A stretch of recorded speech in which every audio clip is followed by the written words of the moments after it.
محمد وآل محمد صلوات.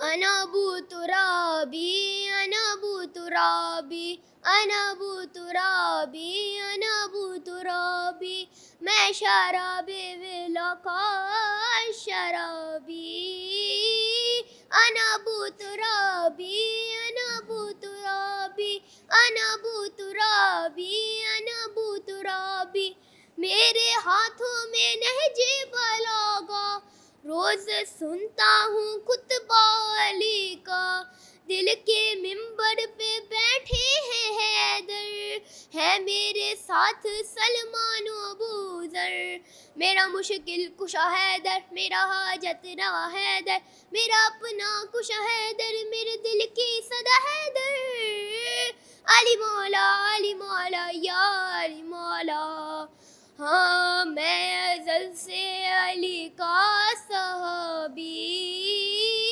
انا ابو ترابی انا ابو ترابی انا ابو ترابی انا ابو ترابی میں مقلد رہے انبیاء کا میں ہوں شاکر دست خدا کا مثل آدم اسی سے بنا ہوں میں غبار رہے مرتضیٰ ہوں میرا قبلہ علی حق ہے میرا کعبہ علی حق ہے میرا مولا علی حق ہے میرا نعرہ علی حق ہے علی حق میری مٹی میں کیوں ہو خرابی انا ابو ترابی انا ابو ترابی انا ابو ترابی انا ابو ترابی ہاں میں طبیعت میں نوری نہ ناری میری فطرت میں ہے خاک ساری آب ہے آگ اور نہ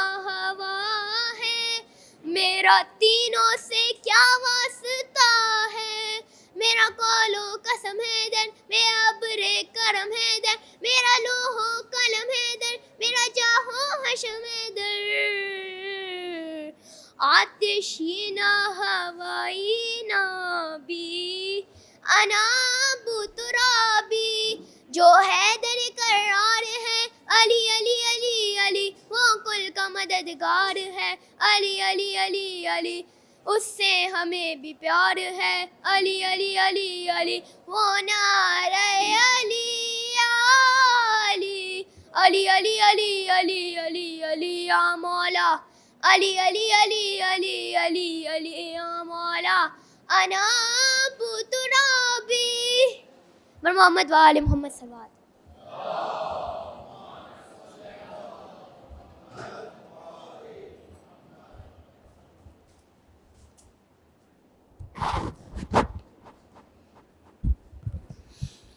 بر محمد وآل محمد صلوات.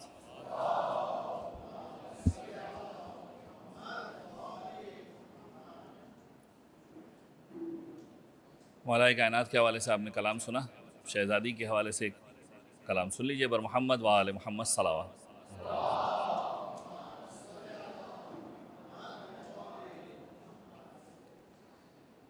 گھر فاطمہ زہرا کا جب شان کا گھر ہے، گھر فاطمہ زہرا کا جب شان کا گھر ہے،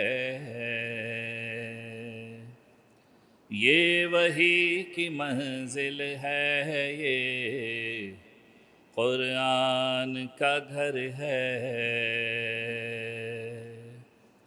اسلام کے ماحول میں ایمان کا گھر ہے،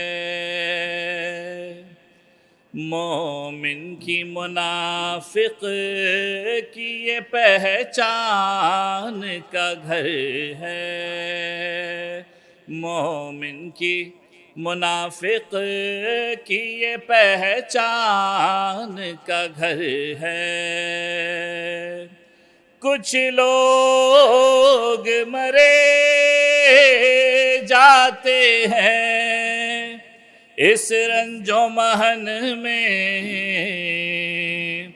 اس گھر کا جو دروازہ ہے مسجد کے صحن میں، اس گھر کا جو دروازہ ہے مسجد کے صحن میں، اللہ نے اس گھر کو نبوت سے نوازا، دنیا میں سے دین شریعت سے نوازا، عصمت سے امامت سے ولایت سے نوازا، ہر فرد کو قرآن کی آیات سے نوازا، سائے میں مشیت کے یہ افراد ڈھلے ہیں، سب چادر تطہیر کے سائے میں پلے ہیں، سب چادر تطہیر کے سائے میں پلے ہیں، یہ عزم کے فولاد اسی گھر میں ملیں گے، یہ نور کے اجساد اسی گھر میں ملیں گے، جبریل کے استاد اسی گھر میں ملیں گے، اس سطح کے افراد اسی گھر میں ملیں گے، مخلوق کی بس آخری سرحد نظر آیا، جس فرد کو دیکھا وہ محمد نظر آیا، جس فرد کو دیکھا وہ محمد نظر آیا، اصحاب مکرم ہے مگر اپنی جگہ پر، غیر اپنی جگہ لخت جگر اپنی جگہ پر، خار اپنی جگہ غنچۂ تر اپنی جگہ پر، سنگ اپنی جگہ لال و گوہر اپنی جگہ پر، پہلو میں جو بیٹھا ہو سے دل نہیں کہتے، راہ رو کو کبھی رہبر منزل نہیں کہتے، اور ممکن نہیں امت کا قیاس آل نبی پر، یہ لوگ الگ لوگ ہیں یہ گھر ہے الگ گھر، اس گھر کے تو بچے بھی بدل دیتے ہیں اکثر، انسانوں کی تقدیر فرشتوں کا مقدر، انسانوں کی تقدیر فرشتوں کا مقدر، راہب کو کئی لال اسی گھر سے ملے ہیں، فطر اس کو پرو بال اسی گھر سے ملے ہیں، فطر اس کو پرو بال اسی گھر سے ملے ہیں، گھر فاطمہ زہرا کا جب شان کا گھر ہے. اور محمد وآل محمد صلوات.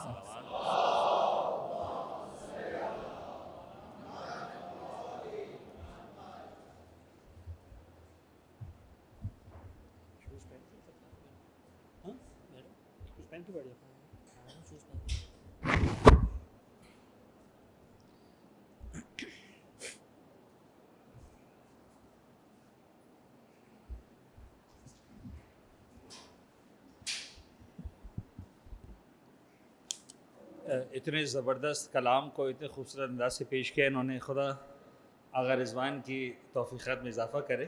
اور یہ میں آپ کو بتا دوں کہ یہ ان کا ثانوی تعارف ہے کہ یہ منقبت پڑھتے ہیں یا کلام پڑھتے ہیں. اصل میں بہت ہی بزرگوار عالم دین ہیں اور الحمدللہ ہماری ملت کا ایک سرمایہ ہے. ان کی بھی جو ہے وہ توفیقات میں اضافے کے لیے اور سچے بھائی کا کلام تو ظاہر سی بات ہے تو ان کی درجات کی بلندی کے لیے ایک مرتبہ صلوات پڑھتے ہیں محمد وآل محمد.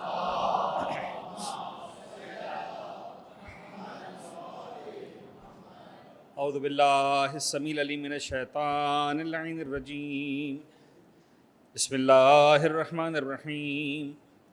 الحمدللہ رب العالمین والصلاة والسلام علی اشرف الانبیاء والمرسلین حبیب الہ العالمین سیدنا و نبینا ابی القاسم محمد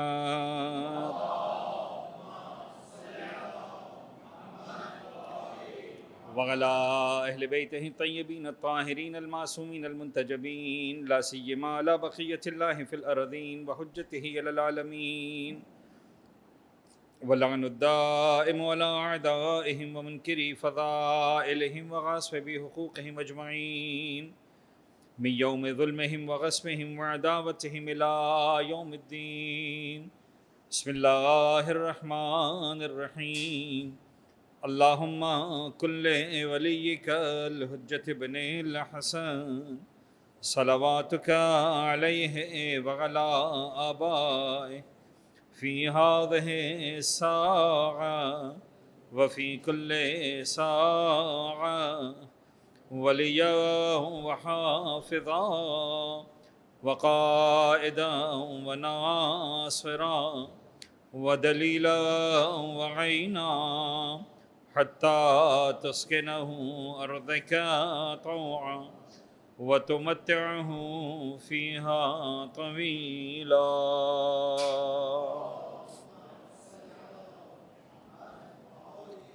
اما بعد فقد قال اللہ الحکیم فی کتابہ المبین. بسم اللہ الرحمن الرحیم. وللہ علی الناس حج البیت من استطاع الیہ سبیلا ومن کفر فإن اللہ غنی عن العالمین. صلوات پڑھیں گے محمد وآل محمد پر.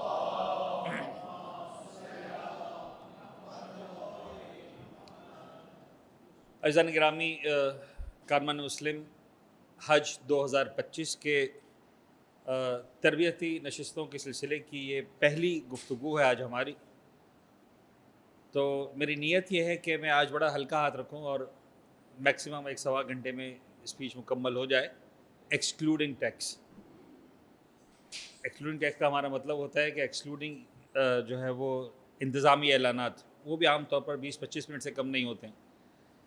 تو آپ لوگ بھرپور جو ہے وہ توانائیوں کے ساتھ تشریف فرما ہوں اور بھرپور توجہ کے ساتھ آپ باتوں کو سنیں گے. انشاءاللہ ہم سفر حج کی تیاری کے اس اگلے مرحلے میں داخل ہو چکے ہیں. ظاہر سی بات ہے کہ آپ عزیزان نے پلان کیا، اس کے بعد جو ہے وہ ریسرچ کیا، اس کے بعد آپ نے ایک ڈیسائیڈ کیا کہ ہمیں اس گروپ کے ساتھ جانا ہے اور انشاءاللہ جو ہے وہ ہم یہ توقع رکھتے ہیں، امید کرتے ہیں کہ انشاءاللہ ہمارا یہ سفر حج ایک بہت ہی آسان، ایک اچھا ایک سفر ہو، ایک روحانی سفر ہو اور پروردگار عالم ہم سب کی اس عبادت کو اپنی بارگاہ میں شرف قبولیت عنایت فرمائے انشاءاللہ. عزیزان، ظاہر سی بات ہے کہ تمہید میں ہم قرآن کی آیت سے ہی گفتگو کا آغاز کرتے ہیں. سورہ آل عمران میں پروردگار عالم نے ارشاد فرمایا وَلِلَّهِ عَلَى النَّاسِ حِجُّ الْبَيْتِ مَنِ اسْتَطَاعَ إِلَيْهِ سَبِيلًا وَمَنْ كَفَرَ فَإِنَّ اللَّهَ غَنِيٌّ عَنِ الْعَالَمِينَ. بہت ہی خوبصورت انداز ہے پروردگار عالم کا قرآن مجید کی اس آیت میں. حج کی عبادت کو واجب کرنے کی جو آیت ہے وہ یہ ہے. جس آیت نے عالم اسلام پر حج کو واجب کیا، وَلِلَّهِ عَلَى النَّاسِ حِجُّ الْبَيْتِ، اللہ کی خاطر ہر انسان پر یہ ذمہ داری بنتی ہے کہ اس کے گھر کا سفر کرے. حج یعنی سفر کرنا، ٹریول کرنا، ڈیسٹینیشن تک جانا. من استطاع الیہ سبیلا، ہاں یہ اس کے لیے ہے جو صاحب استطاعت ہے. ومن کفر، اور اگر کوئی شخص کفر اختیار کرتا ہے تو یاد رکھنا ان اللہ غنی عن العالمین، اللہ عالمین سے بے نیاز ہے. آپ غور کیجئے، 2-3 نکات میں ہمیشہ اس پر گفتگو کرتا ہوں تاکہ ہم خود ذہنی طور پر تیار ہوں کہ ہم کیا کرنے کے لیے جا رہے ہیں اور کیا ہونے والا ہے آگے جا کر. وہ لوگ جو دین شناسی میں انٹرسٹ رکھتے ہیں اور سنتے ہیں لیکچرز کو، اور ظاہر سی بات ہے اہل بیت اطہار کا ماننے والا بچپن سے جب مولا حسین کی فرش اعضاء پر آتا ہے تو یہ ایک علمی درسگاہ ہمارے لیے تو ہمیشہ سے کھلی ہوئی ہے. تو وہاں یہ باتیں بڑی ڈسکس ہوتی ہیں. پروردگار عالم نماز واجب کر رہا ہے علی المؤمنین، ان الصلاۃ کانت علی المؤمنین کتابا موقوتا، صاحبان ایمان پر نماز واجب ہے. روزے واجب ہو رہے ہیں، مسلمانوں پر واجب ہو رہے ہیں، صاحبان ایمان پر واجب ہو رہے ہیں. یا ایھا الذین آمنوا کتب علیکم الصیام، اے ایمان والو تم پر روزے لکھ دیے گئے. اور سیدھی سیدھی بات ہے کہ عبادتیں صاحبان ایمان پر ہی ہیں. جو کافر ہے، جو دائرہ ایمان میں نہیں آیا، اس پر عبادت واجب ہو بھی تو کیسے ہو. اور پورا عالم اسلام اس پہ متفق ہے کہ اگر کوئی شخص دائرہ کفر میں ہے تو جس دن وہ دائرہ ایمان میں آئے گا، دائرہ اسلام میں آئے گا، اس دن کے بعد اس پر عبادتیں واجب ہوتی ہیں. 50 سال کے بعد اگر کوئی مسلمان بنا تو اسے نہیں کہا جائے گا کہ 50 سال کی نمازیں دوبارہ پڑھو. اسے کہا جائے گا آج سے مسلمان ہو، آج سے پڑھنی ہے، آج سے روزے رکھنے ہیں، آج سے عبادتیں کرنی. لیکن عجیب بات ہے، اگر یہ تمہید اگر میں سمجھا پایا تو آپ لفظ پہ غور کریں، وَلِلَّهِ عَلَى النَّاسِ، اس قاعدے کے مطابق ہونا چاہیے تھا للہ علی المؤمنین. اللہ کا حق ہے ہر صاحب ایمان پر کہ جو صاحب استطاعت ہے اس کے گھر کا حج کرے. کیوں پروردگار یہاں پر علی المؤمنین نہیں کہہ رہا، علی الناس کہہ رہا؟ حالانکہ فقہی مسئلے کے اعتبار سے یہ بات طے ہے کہ نان مسلمس پر حج واجب ہی نہیں ہے. واجب تو چھوڑے، ان کو مکے میں داخل ہونے کی اجازت نہیں. تو then how this word has been used للہ علی الناس؟ تو ایک جواب جو علماء کرام نے دیا اور ظاہراً معصومین کے فرامین کی روشنی میں دیا، شاید وہ نقطہ ہے جو سمجھنا کہ جب تم نماز پڑھتے ہو تو اپنے تقاضائے ایمان کی تکمیل کرتے ہو، جب تم روزہ رکھتے ہو تو اپنے تقاضائے ایمان کی تکمیل کرتے ہو، جب تم حج کرتے ہو تو اپنی انسانیت کی تکمیل کرتے ہو. یعنی اگر میں بہت سلینگ لینگویج میں بات کروں تو نماز پڑھ کے پتہ چلتا ہے کہ تم مسلمان ہو کہ نہیں، مومن ہو کہ نہیں. روزہ رکھ کے پتہ چلتا ہے کہ تم مسلمان ہو کہ نہیں. حج کے بعد پتہ چلتا ہے تم انسان کے بچے ہو کہ نہیں. یعنی پروردگار عالم نے اتنا کرم کیا، اتنا نوازا، اتنا عطائی کی. یعنی وہ لوگ آج ظاہر سی بات ہے ہمارے سامنے جو مجمع ہے، مطلب پڑھا لکھا مجمع ہے، پڑھے لکھے لوگ ہیں. آج ہم جب علم کی باریکیوں کے اندر جاتے ہیں، جو کچھ نعمت پروردگار عالم نے ہم کو عطا کی ہیں اس کا کوئی میچ نہیں ہے. آنکھوں کی گہرائیاں، کسی آئیز اسپیشلسٹ کے پاس بیٹھے اور آپ کے ساتھ وہ اگر وہ کھل جائے، بولنے لگے کہ مطلب یہ کتنی اس کے اندر باریکیاں گہرائیاں ہیں، انسان سر پکڑ کے بیٹھ جاتا ہے کہ پروردگار نے کیا بنا کے دیا. کسی ENT کے پاس بیٹھ جائیں الگ، ہارٹ اسپیشلسٹ کے پاس بیٹھ جائیں الگ. پروردگار نے سب کچھ کرم کر دیا. یعنی اگر میں مٹیریلسٹک لینگویج میں بات کروں تو پتہ نہیں کروڑوں، اربوں، خربوں کی مالیت پروردگار عالم نے بغیر استحقاق کے ہم کو عطا کر دی.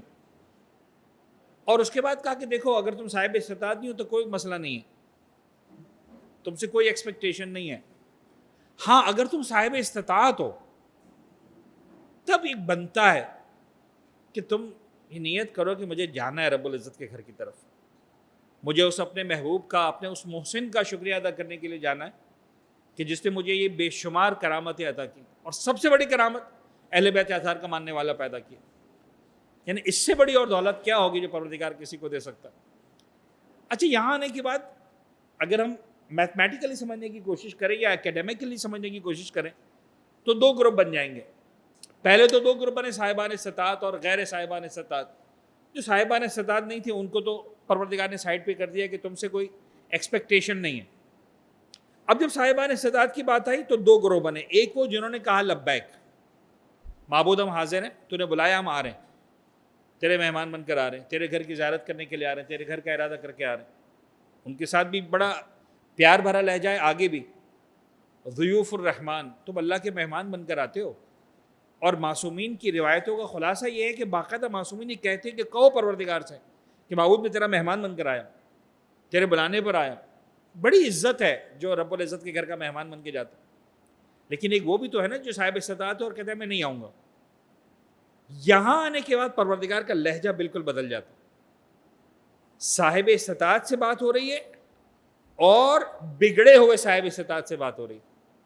تو اب یہاں اللہ کا لہجہ بنتا ہی یہی جو اللہ نے جملہ لکھا ہے, ومن کفر. اور اگر کوئی کفر اختیار کرتا ہے نا تو ان اللہ غنی عن العالمین, تم صاحب استطاعت ہوگے اپنے گھر کے, تمہارا پیسہ ہوگا ٹھیک ہے, پروردگار تمہارے پیسوں کا محتاج نہیں ہے, تمہارے تو کیا عالمین سے بے نیاز ہے.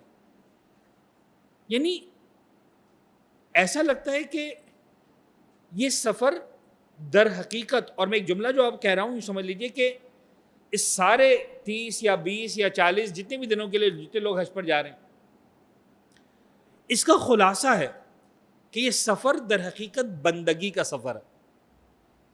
میں اگر بہت ہی سلینگ لینگویج میں بات کروں تو یسر کہنے کا سفر ہے. تم جتنے پڑھے لکھے ہو, جتنے سمجھدار ہو, جتنے تجربہ کار ہو, جتنا بھی تم فلسفہ منطق سمجھتے ہو, یہاں پر آئے ہو نا, ہم تم سے صرف ایک چیز مانگ رہے ہیں, یس سر. ہم کہہ رہے ہیں چلو چلو, یہ کالا گھر ہے کالے کپڑے والا, 7 چکر لگاؤ. اوکے لگاؤ. وہاں چلے آؤ, صفا کی پہاڑی ہے, ادھر دیکھو سامنے مروہ کی پہاڑی ہے, جسٹ اسٹارٹ واکنگ. کیوں؟ اس لیے کہ ہم نے کہا دیٹس اٹ, ختم ہو گئی بات. قربتاً الی اللہ, معبود تو نے حکم دیا ہے, مجھے چلنا ہے, مجھے اچھا لگتا ہے, مجھے برا لگتا ہے, مجھے سمجھ میں آتا ہے, مجھے نہیں سمجھ میں آتا ہے, اس کے پیچھے کوئی فلسفہ ہے, منطق ہے نہیں ہے, کچھ بھی ہے, I have to walk, yes I have to walk, that's it. حج کا دن آیا, چلے جاؤ عرفات کے میدان میں, مزدلفہ کے میدان میں, you have to do. بندگی کا سفر ہے. اور انسان جب بندگی کرتا ہے رب العزت کی بارگاہ میں تو پھر پروردگار جو کرامتیں عطا کرتا, یعنی کہتا ہے کہ جب تم حج مکمل کرتے ہو فرشتہ ندا دیتا ہے کہ مومن تو ایسا ہے جیسے ماں کے پیٹ سے پیدا ہوا ہے, جا نہیں سرے سے زندگی کا آغاز کر, خدا نے تیرے سارے گناہوں کو معاف کر دیا, خدا کی رحمتیں تیرے شامل حال ہو گئیں, خدا کی کرم اور عنایتیں تیرے شامل حال ہو گئیں. اس دعا کے ساتھ کہ پروردگار ہماری دعا کو قبول کرے. سورہ بقرہ میں ارشاد ہوا وَأَتِمُّ الْحَجَّ وَالْعُمْرَةَ لِلَّهِ, دیکھو حج اور عمرے کو مکمل کرو اللہ کے لیے. اب اس کی تفصیلات ہیں, میں اس میں نہیں جانا چاہ رہا, صرف ایک جملے کی طرف, یہ شاید ممبر والا نقطہ ہے, میں سمجھانا چاہ رہا ہوں, غور کریں, اچھا لگے گا انشاءاللہ. اس آیت کا آخری لفظ دیکھیں, آپ کو کیا نظر آ رہا ہے؟ للہ. اور جو پہلے آیت پڑھی اس کا پہلا لفظ کیا نظر آ رہا ہے؟ للہ. یعنی آسان الفاظ میں حج للہ سے شروع ہو کر للہ پہ ختم ہو رہا ہے. اگر للہ کے علاوہ کچھ ہے تو آپ یقین جانیے ہم نے غلط جگہ انویسٹمنٹ کیا ہے, بلا وجہ آپ نے پیسے ضائع کیے. اگر اس کے اندر للہ کے علاوہ کچھ ہے تو try to purify your intentions, اپنی نیتوں کو اتنا خالص کریں, اتنا پاک کریں, اتنا پاکیزہ بنائیں.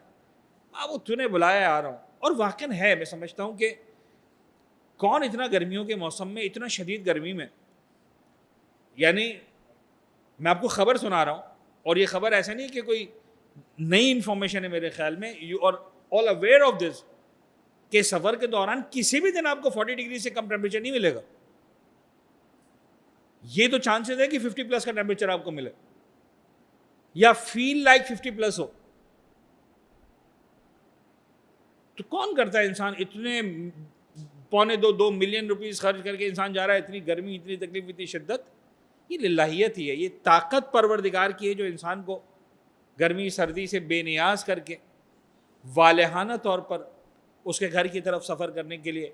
یعنی میں نہیں سمجھتا ہوں کہ ہم میں سے کوئی بھی آج بھی ریگریٹ کر رہا ہوگا کہ یار یہ غلط ٹائم پہ فیصلہ کر لیا, یا حج مکمل کرنے کے بعد سوچے گا کہ غلط ٹائم پہ فیصلہ کر لیا. نہیں, آپ انجوائے کریں گے, زندگی بھر یاد کریں گے اور بتائیں گے. یعنی اس گرمی کی شدت کو بھی آپ, میں سمجھتا ہوں کہ شاید اپنی نسلوں کو آپ جب بتا رہے ہوں گے تو آپ کے چہرہ کھل جاتا ہوگا, کھل جائے گا کہ ہم نے اس گرمی کے سفر میں بتایا، اس گرمی کے موسم میں ہم نے حج کیا تھا، اتنی تکلیفیں تھیں، ایسی پریشانیاں تھیں، لیکن ہم آرام سے جا رہے تھے، حج کرنے کے لیے جا رہے تھے، اور انشاءاللہ خدا ہمت دے گا۔ آگے بڑھاتے ہیں جی بات کو۔ جو سب سے پہلی سلائڈ میرے پاس ہے وہ یہ ہے کہ حج دو امور کا مجموعہ ہے، جس میں سے ایک ہے انتظامی امور، ایک ہے فقہی مسائل۔ سمجھانا صرف یہ ہے کہ، اور غور یہ کرنا ہے کہ کیا یہ دونوں یعنی سفر اور عبادت ایک دوسرے سے علیحدہ علیحدہ ہیں یا مربوط ہیں؟ اور میرے خیال میں یہ سوال ایسا ہے کہ جس کا جواب سوال کے اندر چھپا ہوا ہے۔ کسی بھی اعتبار سے آپ یہ نہیں کہہ سکتے کہ یہ دو جو ہیں علیحدہ علیحدہ چیزیں۔ تو میری اس کلاس کے اندر یا کارون مسلم کی اس کلاس کے اندر آپ یہ توقع نہ رکھیں کہ میں صرف آپ کو فقہی مسائل بتا رہا ہوں۔ بہت ساری باتیں ہم آپ کو وہ بتائیں گے جس کا تعلق توضیح المسائل سے، مناسک کے حج سے نہیں ہے، لیکن سفر کے انتظامات سے، سفر کے مسائل سے، سفر کے جناب علی جو قوانین ہیں اور جو ضروریات ہیں اور جو شرائط ہیں اور سعودی گورنمنٹ کے ریکوائرمنٹس ہیں وغیرہ وغیرہ، وہ ساری باتیں بھی یہاں پر ڈسکس ہو رہی ہوں گی۔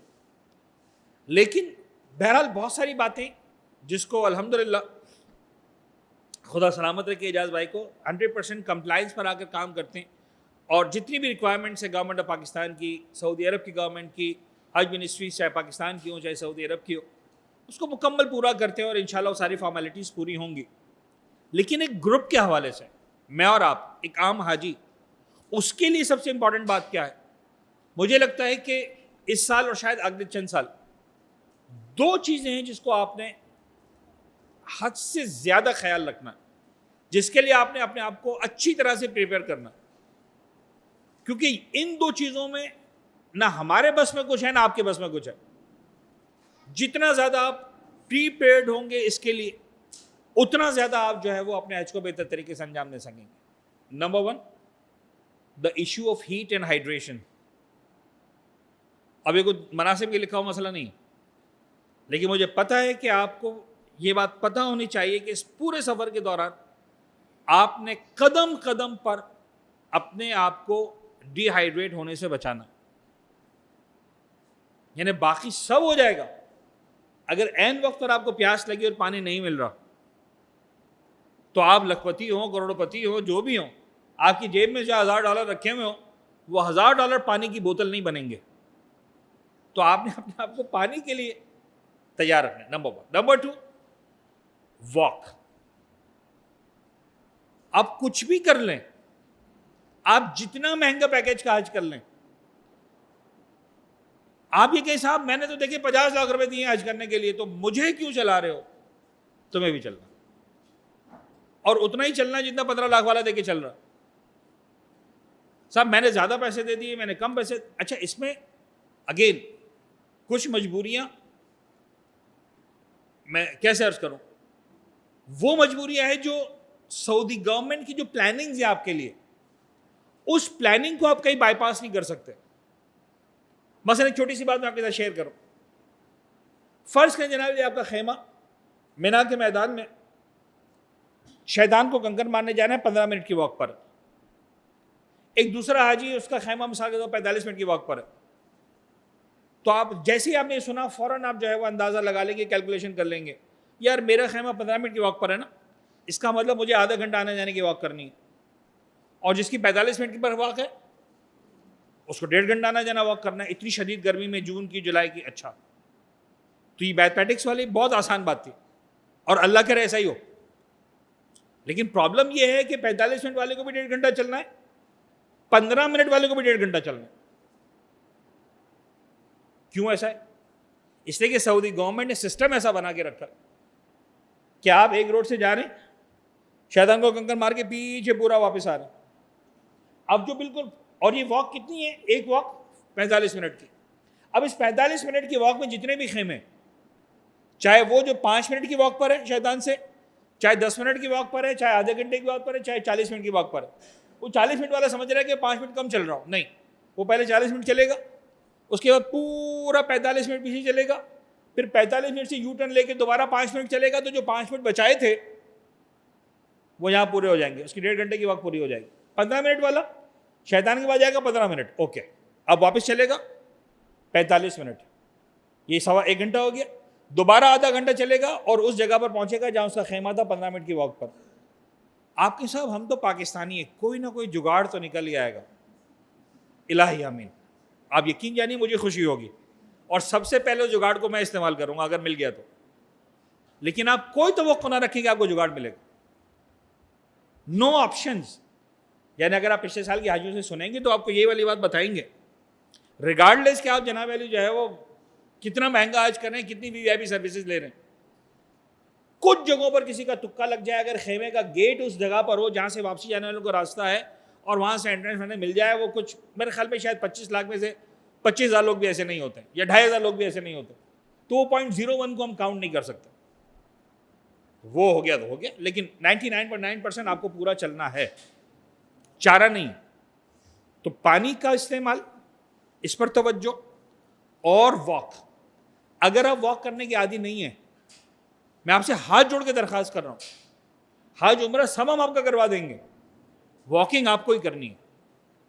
اب واکنگ میں کسی کو نیابت نہیں دے سکتے کہ یار کنکر میں مان لوں گا, چل میری جگہ تم لو. نہیں, ایسا نہیں ہو سکتا. وہ چلنا بھی آپ نے, کنکر بھی آپ نے ہی مارنا. اچھا خیر, آپ کہیں گے مولانا صاحب آپ نے اسٹارٹ میں ڈرانا شروع کر دیا, حالانکہ وعدہ کیا تھا کہ حلقات رکھیں گے. تو وہ حلقات ٹائم کے حوالے سے تھا. یہ میں البتہ بتا دوں کہ یہ جو میں ساری بات بتا رہا ہوں, یہ اس پورے سفر کے اسپیسیفکلی ایک دن کے لیے, دا ڈے جب آپ عرفات سے نکل کر مزدلفہ اور مزدلفہ سے نکل کر منا میں آئیں گے, پہلا دن ہوگا, احرام پہنا ہوا ہوگا, تھکے ہوئے ہوں گے آپ, کنکر بھی مارنا ہے, دوبارہ گنجا بھی ہونا, اور اس کے بعد جناب علی جو ہے وہ قربانی بھی ہونی, اور پھر سر منڈوا کے یا مثلا تقسیم کر کے خیمے میں پہنچنا ہے. جو پچھلے سال آپ نے بہت ساری ویڈیوز دیکھی, بہت سارے میسیجز سرکولیٹ ہوئے کہ لاشیں گری, لوگ سینکڑوں کی تعداد میں لوگ گرمی کی شدت سے مر گئے, وہ اسی 10 ذی الحجہ کی صبح کی بات ہو رہی. تو باقی دنوں میں پریشانی نہیں ہوگی آپ کو, یقیناً نہیں ہوگی. 29 دن جو لوگ 30 دن کا سفر کر رہے ہیں, جو 20 دن کا سفر کریں 19 دن بڑے سکون سے گزریں گے. لیکن یہ ایک دن بڑا کروشل دن ہے, اور ایکچولی آپ کو اس ایک دن کے لیے تیار ہونا ہے اور اپنے آپ کو اس دن کے لیے تیار کرنا ہے. تو واک کرنے کی عادت کم از کم اتنا کہ آپ ایک وقت میں 1.5 سے 2 گھنٹہ 2.5 گھنٹہ چل سکیں, 5 منٹ کا 2 منٹ کا ریسٹ کر کے. آپ کو اتنی صلاحیت آپ کے اندر ہونی چاہیے, اتنی ہمت آپ کے اندر ہونی چاہیے کہ سخت گرمی کے اندر بھی آپ جو ہے وہ, شدید گرمی کے اندر بھی آپ 2 گھنٹہ 2.5 گھنٹہ جو ہے وہ چل پائیں. اس لیے کہ مزدلفہ سے نکل کے منا آنا وغیرہ, اس سارے پروسیس کے لیے آپ کو تیار ہونا ہے. تو بہرحال یہ ایک بات. دوسری بات میں آپ سے عرض کروں کہ انتظامی امور, فقہی مسائل, بہت سارے مسائل ہیں جو وقتاً فوقتاً ہم آپ کے ساتھ شیئر کریں گے, بہت ساری ڈیٹیلز ہم آپ کے ساتھ شیئر کریں گے. انتظامی حوالوں سے آپ یہی سن لیں صرف, بلکہ سن کیا لیں, مجھے ایسا لگتا ہے کہ آپ سب سننے کے لیے بے چین ہیں کہ بھائی کچھ تو بولیں اس ٹاپک پر, جس کے لیے ہم بے چین تھے کہ سب سے پہلے یہ بتایا جائے گا 67,000 حاجیز. تو ہم کہاں پر کھڑے ہیں؟ میرے خیال میں ہر ایک کا سوال ہے. خیر جواب تو مل گیا آپ لوگوں کو الحمدللہ, اعجاز میں نے جواب دے بھی دیا. تو میں آپ کو اگین 2 نیوز سناؤں, ایک بیڈ نیوز, ایک گڈ نیوز. بیڈ نیوز یہ کہ صرف 67,000 نہیں ہے, دنیا بھر سے 4-4.5 لاکھ حاجی جو اس سال حج نہیں کر پائیں گے, and that is really bad news. اور ہم دعا کریں پروردگار عالم ایسے انتظام کرے کہ 4-4.5 جتنے بھی ہیں لاکھ حاجی, پروردگار سب کو سعادت نصیب کرے کہ وہ انشاءاللہ اپنے سفر حج کو جا سکیں. لیکن گڈ نیوز یہ ہے کہ الحمدللہ ہم ان 4.5 لاکھ میں نہیں انشاءاللہ. ہمارے, بلکہ میں آپ کو ایک چھوٹی سی بات بتاؤں جو اصولاً مجھے نہیں پتا اس طرح سے بتانے کی بھی ہے کہ نہیں, لیکن الحمدللہ سعودی گورنمنٹ نے جس طرح سے سسٹم بنایا, تو پرائیویٹ حجاج کے لیے اگرچہ ہمارا گروپ 100 حاجیوں کا, لیکن گورنمنٹ کے اعتبار سے ہم 2,000 حاجیوں کے گروپ کا حصہ ہیں. یعنی سعودی گورنمنٹ کے پاس اسپیسیفکلی کاروان مسلم نام کی کوئی چیز نہیں ہے. 2,000 حاجی, ان 2,000 حاجیوں میں سے 100 ہی ہیں, اور 2,000 والے مثال کے طور پر جو ہے وہ فرض کر لیں کہ 25 گروپ ہے, 30 گروپ ہے, 40 گروپ ہے. تو پاکستان سے جس 2,000 کے گروپ میں سب سے پہلے آفیشیلی آن ریکارڈ اپنا کام کروایا وہ ہمارا والا گروپ تھا. یعنی پہلے 2,000 حاجی جو تھے الحمدللہ وہ اس گروپ کے تھے جس میں الحمدللہ کاروان مسلم بھی شامل ہیں اور بہت سارے گروپ شامل ہیں. اور انشاءاللہ عرفات منا کے میدانوں میں آپ دیکھیں گے کہ وہ ہمارے انشاءاللہ ساتھ ساتھ ہوں گے, اور ہم سارے مومنین ایک طرح سے بڑی تعداد صاحبان ایمان کی, نان شیعاز بھی ظاہر سی ہوتے ہیں آف کورس, یہ سب انشاءاللہ مل کر ساتھ حج کریں گے. ہم سب اس کا حصہ بنیں گے.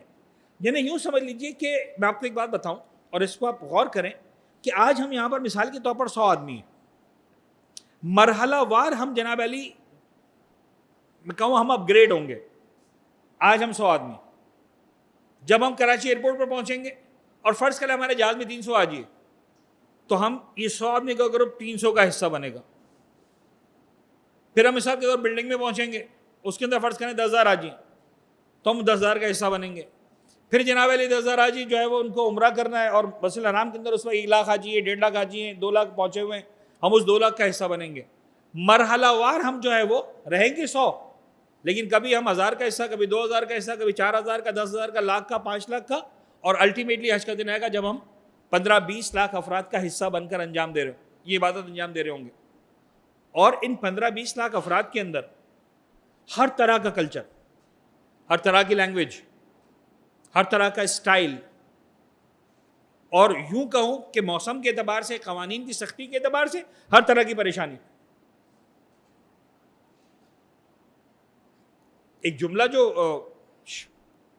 سمجھانے کے لیے صرف، ایک سے بڑھ کر ایک ترم خان، اس لیے کہ جو بھی آ رہا ہے وہ صاحب استطاعت آ رہا ہے، اپنے علاقے کا، اپنے شہر کا، اپنے ملک کا، بزنس مین ہے، بیوروکریٹ ہے، سیاست دان ہے، پتہ نہیں صاحب اقتدار ہے، صاحب اختیار ہے، کوئی کمپنی چلا رہا ہے، کوئی سی او ہے، سب ایسے ہی. صرف ہم تو ایسے نہیں کہ صاحب ہم بڑے مالدار ہیں، نہیں، سب مالدار ہیں. تو ان لوگوں کے اندر حصہ بننا آسان نہیں ہوتا. انشاءاللہ خدا سے دعا ہے کہ ہم ذہنی طور پر تیار ہو کر جائیں گے، اور اہل بیت اطہار کی تعلیمات کی روشنی میں بہتر سے بہتر، آسان سے آسان، اچھے سے اچھا حج عبادت انجام دینے کی کوشش کریں گے. خدا ہماری دعاؤں کو قبول کرے. ایک صلوات پڑھیں گے محمد و آل محمد پر.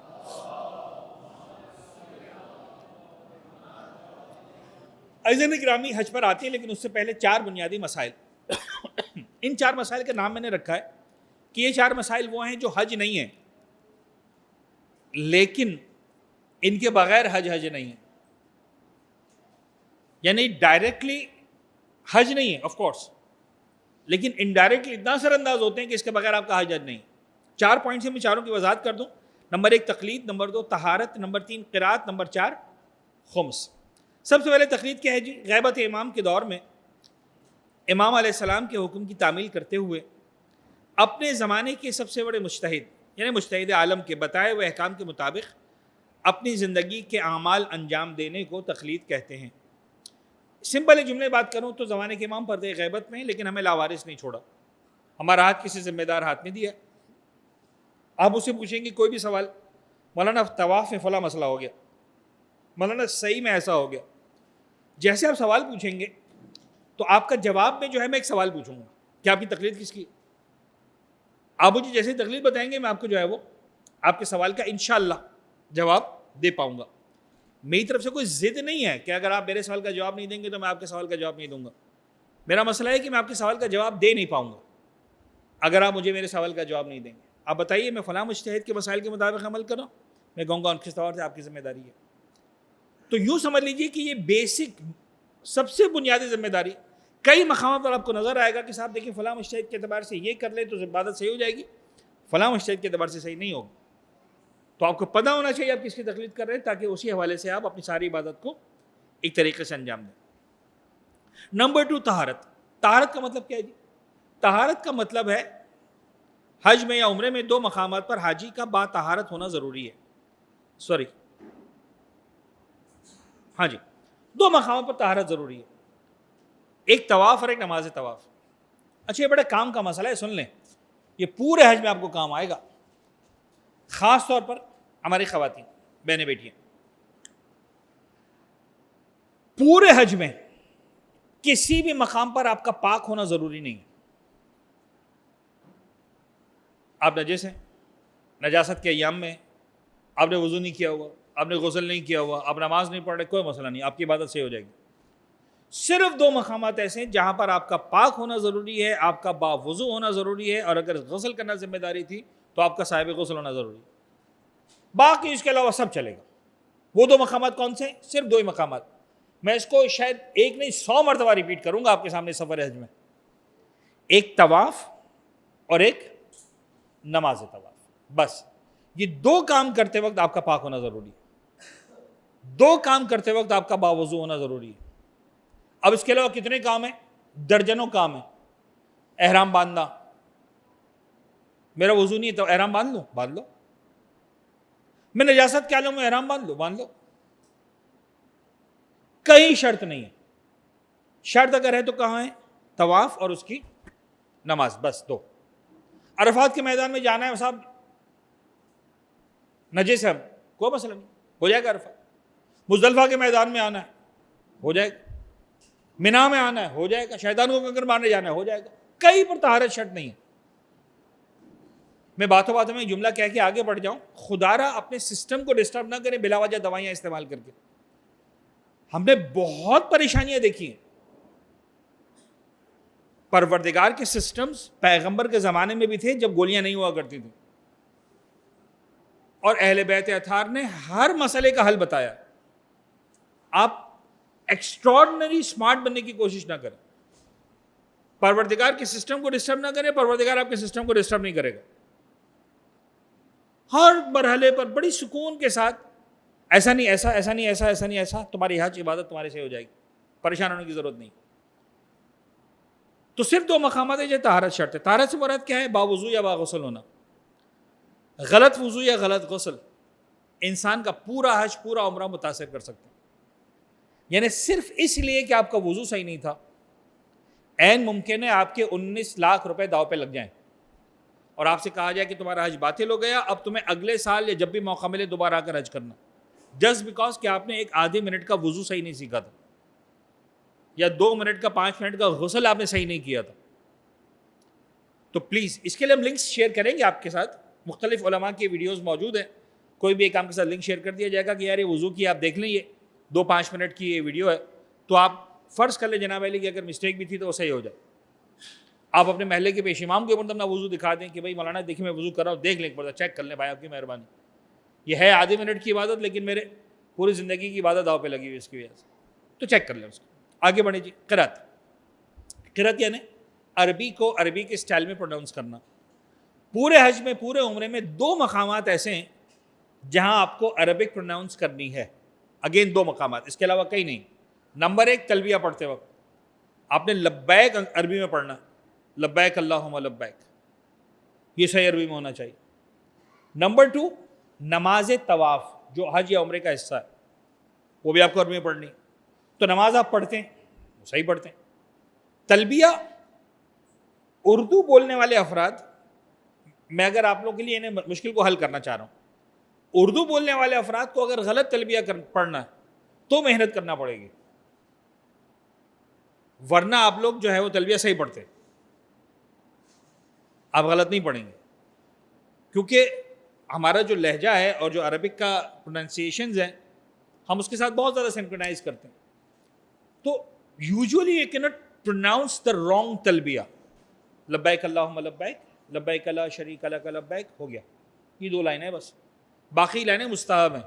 ان الحمد والنعمت لک والملک لا شریک لک لبیک، بولو ٹھیک، نہیں بولو کوئی مسئلہ نہیں. تو پہلی 2 لائنیں اتنی سمپل ہیں کہ آپ چاہیں بھی تو غلط نہیں پڑھ سکتے.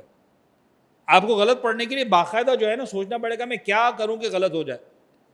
لیکن پھر بھی نماز کے حوالے سے ہم ایک لنک شیئر کریں گے، تقریباً 45-50 منٹس کی جو ہے وہ ایک ویڈیو ہے قبلہ سلیم صاحب کی، بڑی زبردست ویڈیو ہے وہ، خاص طور پر حج عمرے جانے والوں کے لیے، کہ وہ اپنے تلبیہ کو اور جو ہے وہ نماز کی چیزوں کو ایک مرتبہ کیا کہتے ہیں اس کو تھنک کر لیں، دیکھ لیں ایک مرتبہ، تاکہ جو ہے وہ کوئی مسٹیک اگر رہ بھی گئی ہے تو وہ صحیح ہو جائے.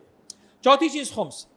آسان الفاظ میں جملہ استعمال کروں کہ غصبی مال، غصبی اگر کسی کو سمجھ میں نہیں آ رہا تو سمپل الفاظ میں چوری کے مال سے کی ہوئی کوئی عبادت اس بات کی اہلیت نہیں رکھتی کہ اللہ کی بارگاہ میں، رب العزت کی بارگاہ میں شرف قبولیت حاصل کرے. حق امام اور حق اولاد حضرت زہرا کا ادا نہ کرنا بھی کسی چوری سے کم نہیں، کسی غصب سے کم نہیں ہے. تو اگر کوئی شخص خمس ادا نہ کیے گئے مال سے اگر پورا کا پورا فرض حج ادا کرے تو اس کا حج یقیناً باطل ہو جائے گا.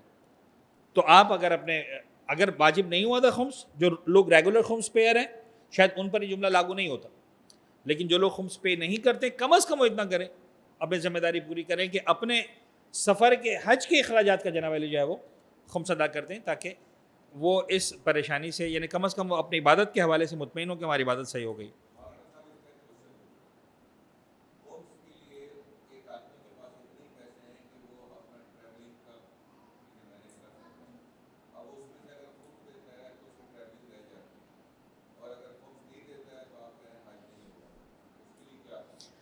اچھا، اس کے لیے سوال بڑا اچھا ہے ان کا کہ بھئی ایک شخص ہے اس کے پاس اتنے ہی پیسے ہیں کہ وہ اگر یہ پیسے اس نے مرحلہ وار جمع کیے ہیں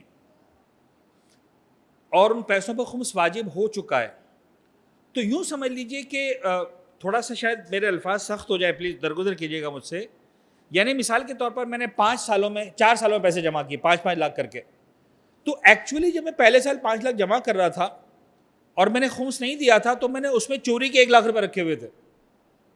میں سمجھ رہا تھا 5 لاکھ جمع ہو گئے، میرے پاس 4 لاکھ تھے.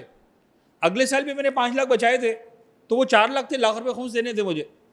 تو یہ 4 کی جگہ 5 سال میں جمع ہونے تھے پیسے میرے، جس کو میں نے 4 سال میں جمع کر لی 5 لاکھ کر کے. تو میں آلریڈی مجرم ہو چکا ہوں. تو یوں سمجھ لیجئے کہ اب آسان اس کا علاج یہ ہے کہ آپ اپنے ذمے رکھیں کہ مجھے دینا ہے، اور جس مجتہد کی آپ تقلید کرتے ہیں ان کے وکیل سے آپ بات کر لیں کہ بھائی اتنا خمس مجھ پہ ڈیو ہو چکا ہے، میں ابھی دینے کی پوزیشن میں نہیں ہوں. آپ مثال کے طور پر جو ہے مجھے یہ پرمیشن دے دیں کہ میں مثال کے طور پر آگنے کے بعد 2 مہینے میں 4 مہینے میں اس کو جو ہے وہ ادا کر دوں گا. تو اس طرح سے آپ اپنے حج کو سیکیور کر سکتے ہیں. ٹھیک ہے جی. ایک صلوات پڑھتے ہیں محمد و آل محمد.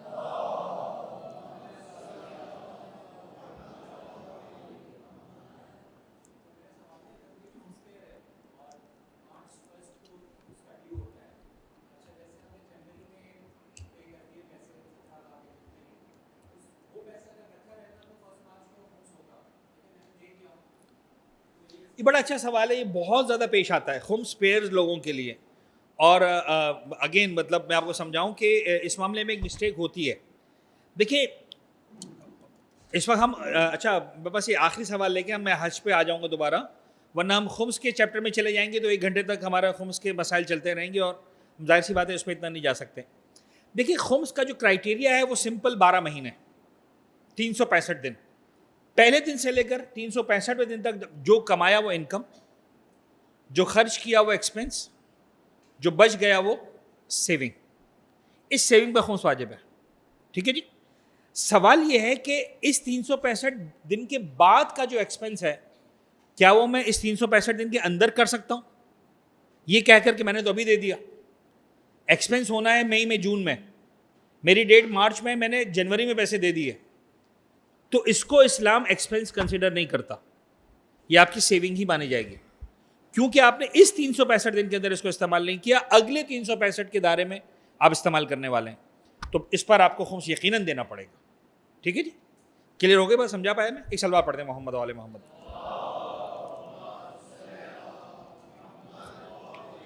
اچھا جی، میرے اعتبار سے اہم ترین مسئلہ آگے آخر عمرہ کیوں صرف اور صرف، اور چاہے تو اس کو 1000 مرتبہ صرف لگا دے کہ صرف اور صرف اور صرف اور صرف اور صرف جزاک اللہ قربتاً الی اللہ، یعنی اللہ تعالیٰ کے حکم کی تعمیل کے لیے. قربتاً الی اللہ کے بارے میں کئی جگہوں پر ہم نے ورکشاپس لیے، سوال پوچھا کہ بھئی کیا معنی ہے قربتاً الی اللہ کے. تو ہر مومن کے ذہن میں ایک الگ میننگ ہوتے ہیں. کوئی کہتا ہے مولانا صاحب اس کا مطلب ہے اللہ سے نزدیک ہونے کے لیے، اللہ کا قرب حاصل کرنے کے لیے، اللہ کی رضا حاصل کرنے کے لیے وغیرہ وغیرہ وغیرہ. ساری میننگ جو ہے وہ پرنسپلی رانگ ہے. ویسے صحیح، آگے جا کے صحیح ہو جاتے. قربتاً الی اللہ کی صرف ایک میننگ ہے، صرف ایک میننگ.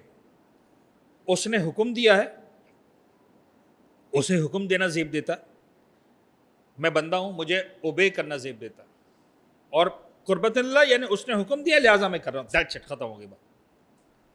میں خداوند متعال سے یہ شرط رکھوں کہ میں یہ حج کر رہا ہوں نا، اب تو راضی ہو جا،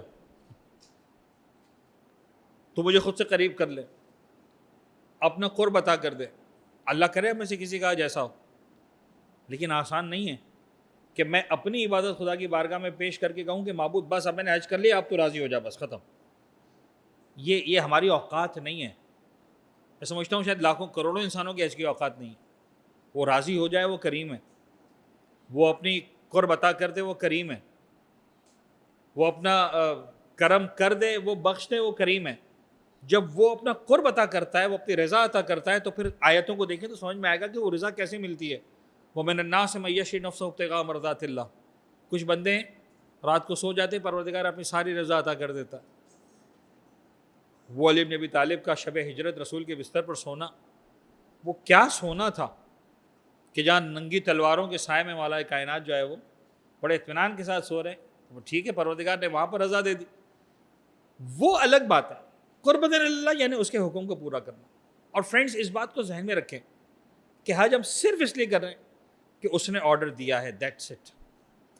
قصد تذلل, آغا سیستانی نے چونکہ بطور خاص اس شرط کا اضافہ کیا, لہذا میں بتا رہا ہوں قربتاً اللہ, یعنی اللہ تعالیٰ کے حکم کو انجام دینے کے لیے قصد تذلل کے ساتھ. قصد تذلل یعنی کیا؟ یعنی بعض اوقات ہوتا ہے نا, میں کیسے سمجھاؤں, اب میں ظالم نیگیٹو میننگ میں سمجھا رہا ہوں تاکہ اس کی پازیٹیو میننگ سے کم آ سکیں. بعض اوقات ایک باس ظالم ہوتا ہے, اس نے کوئی آرڈر دیا, آپ نے کہا مجھے میں کیوں کروں, میں نے کہا نا تمہیں کرنا. کیا کیفیت ہوتی ہے دل کی, یار یہ کیا مصیبت ہے, میں مجبور ہوں, کرنا ہی تھا مجھے, اس آرڈر کو پورا ہی کرنا تھا. اس احساس ذلت کے ساتھ وہاں نیگیٹو میننگ میں, پروردگار کے سامنے پازیٹیو میننگ میں, یہ احساس کرو کہ عزت اس کو زیب دیتی ہے. That's it.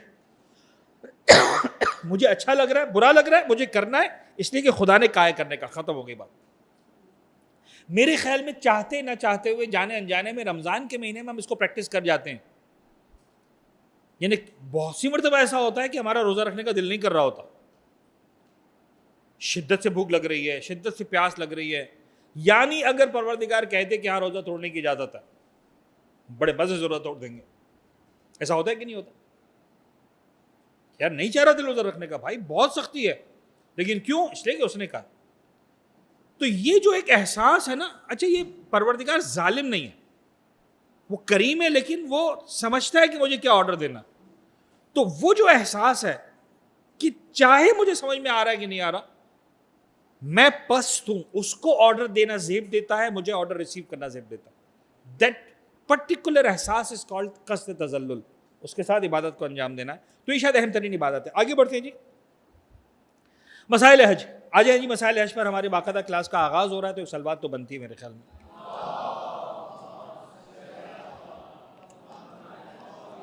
یہ پانی صرف میرے لیے نہیں, آپ لوگوں کے لیے بھی ہے, اور آپ میں سے جو بھی پانی پینا چاہے درمیان میں, وہ خاموشی سے پیچھے جائے, پانی لے کر دوبارہ آ کے بیٹھ جائے.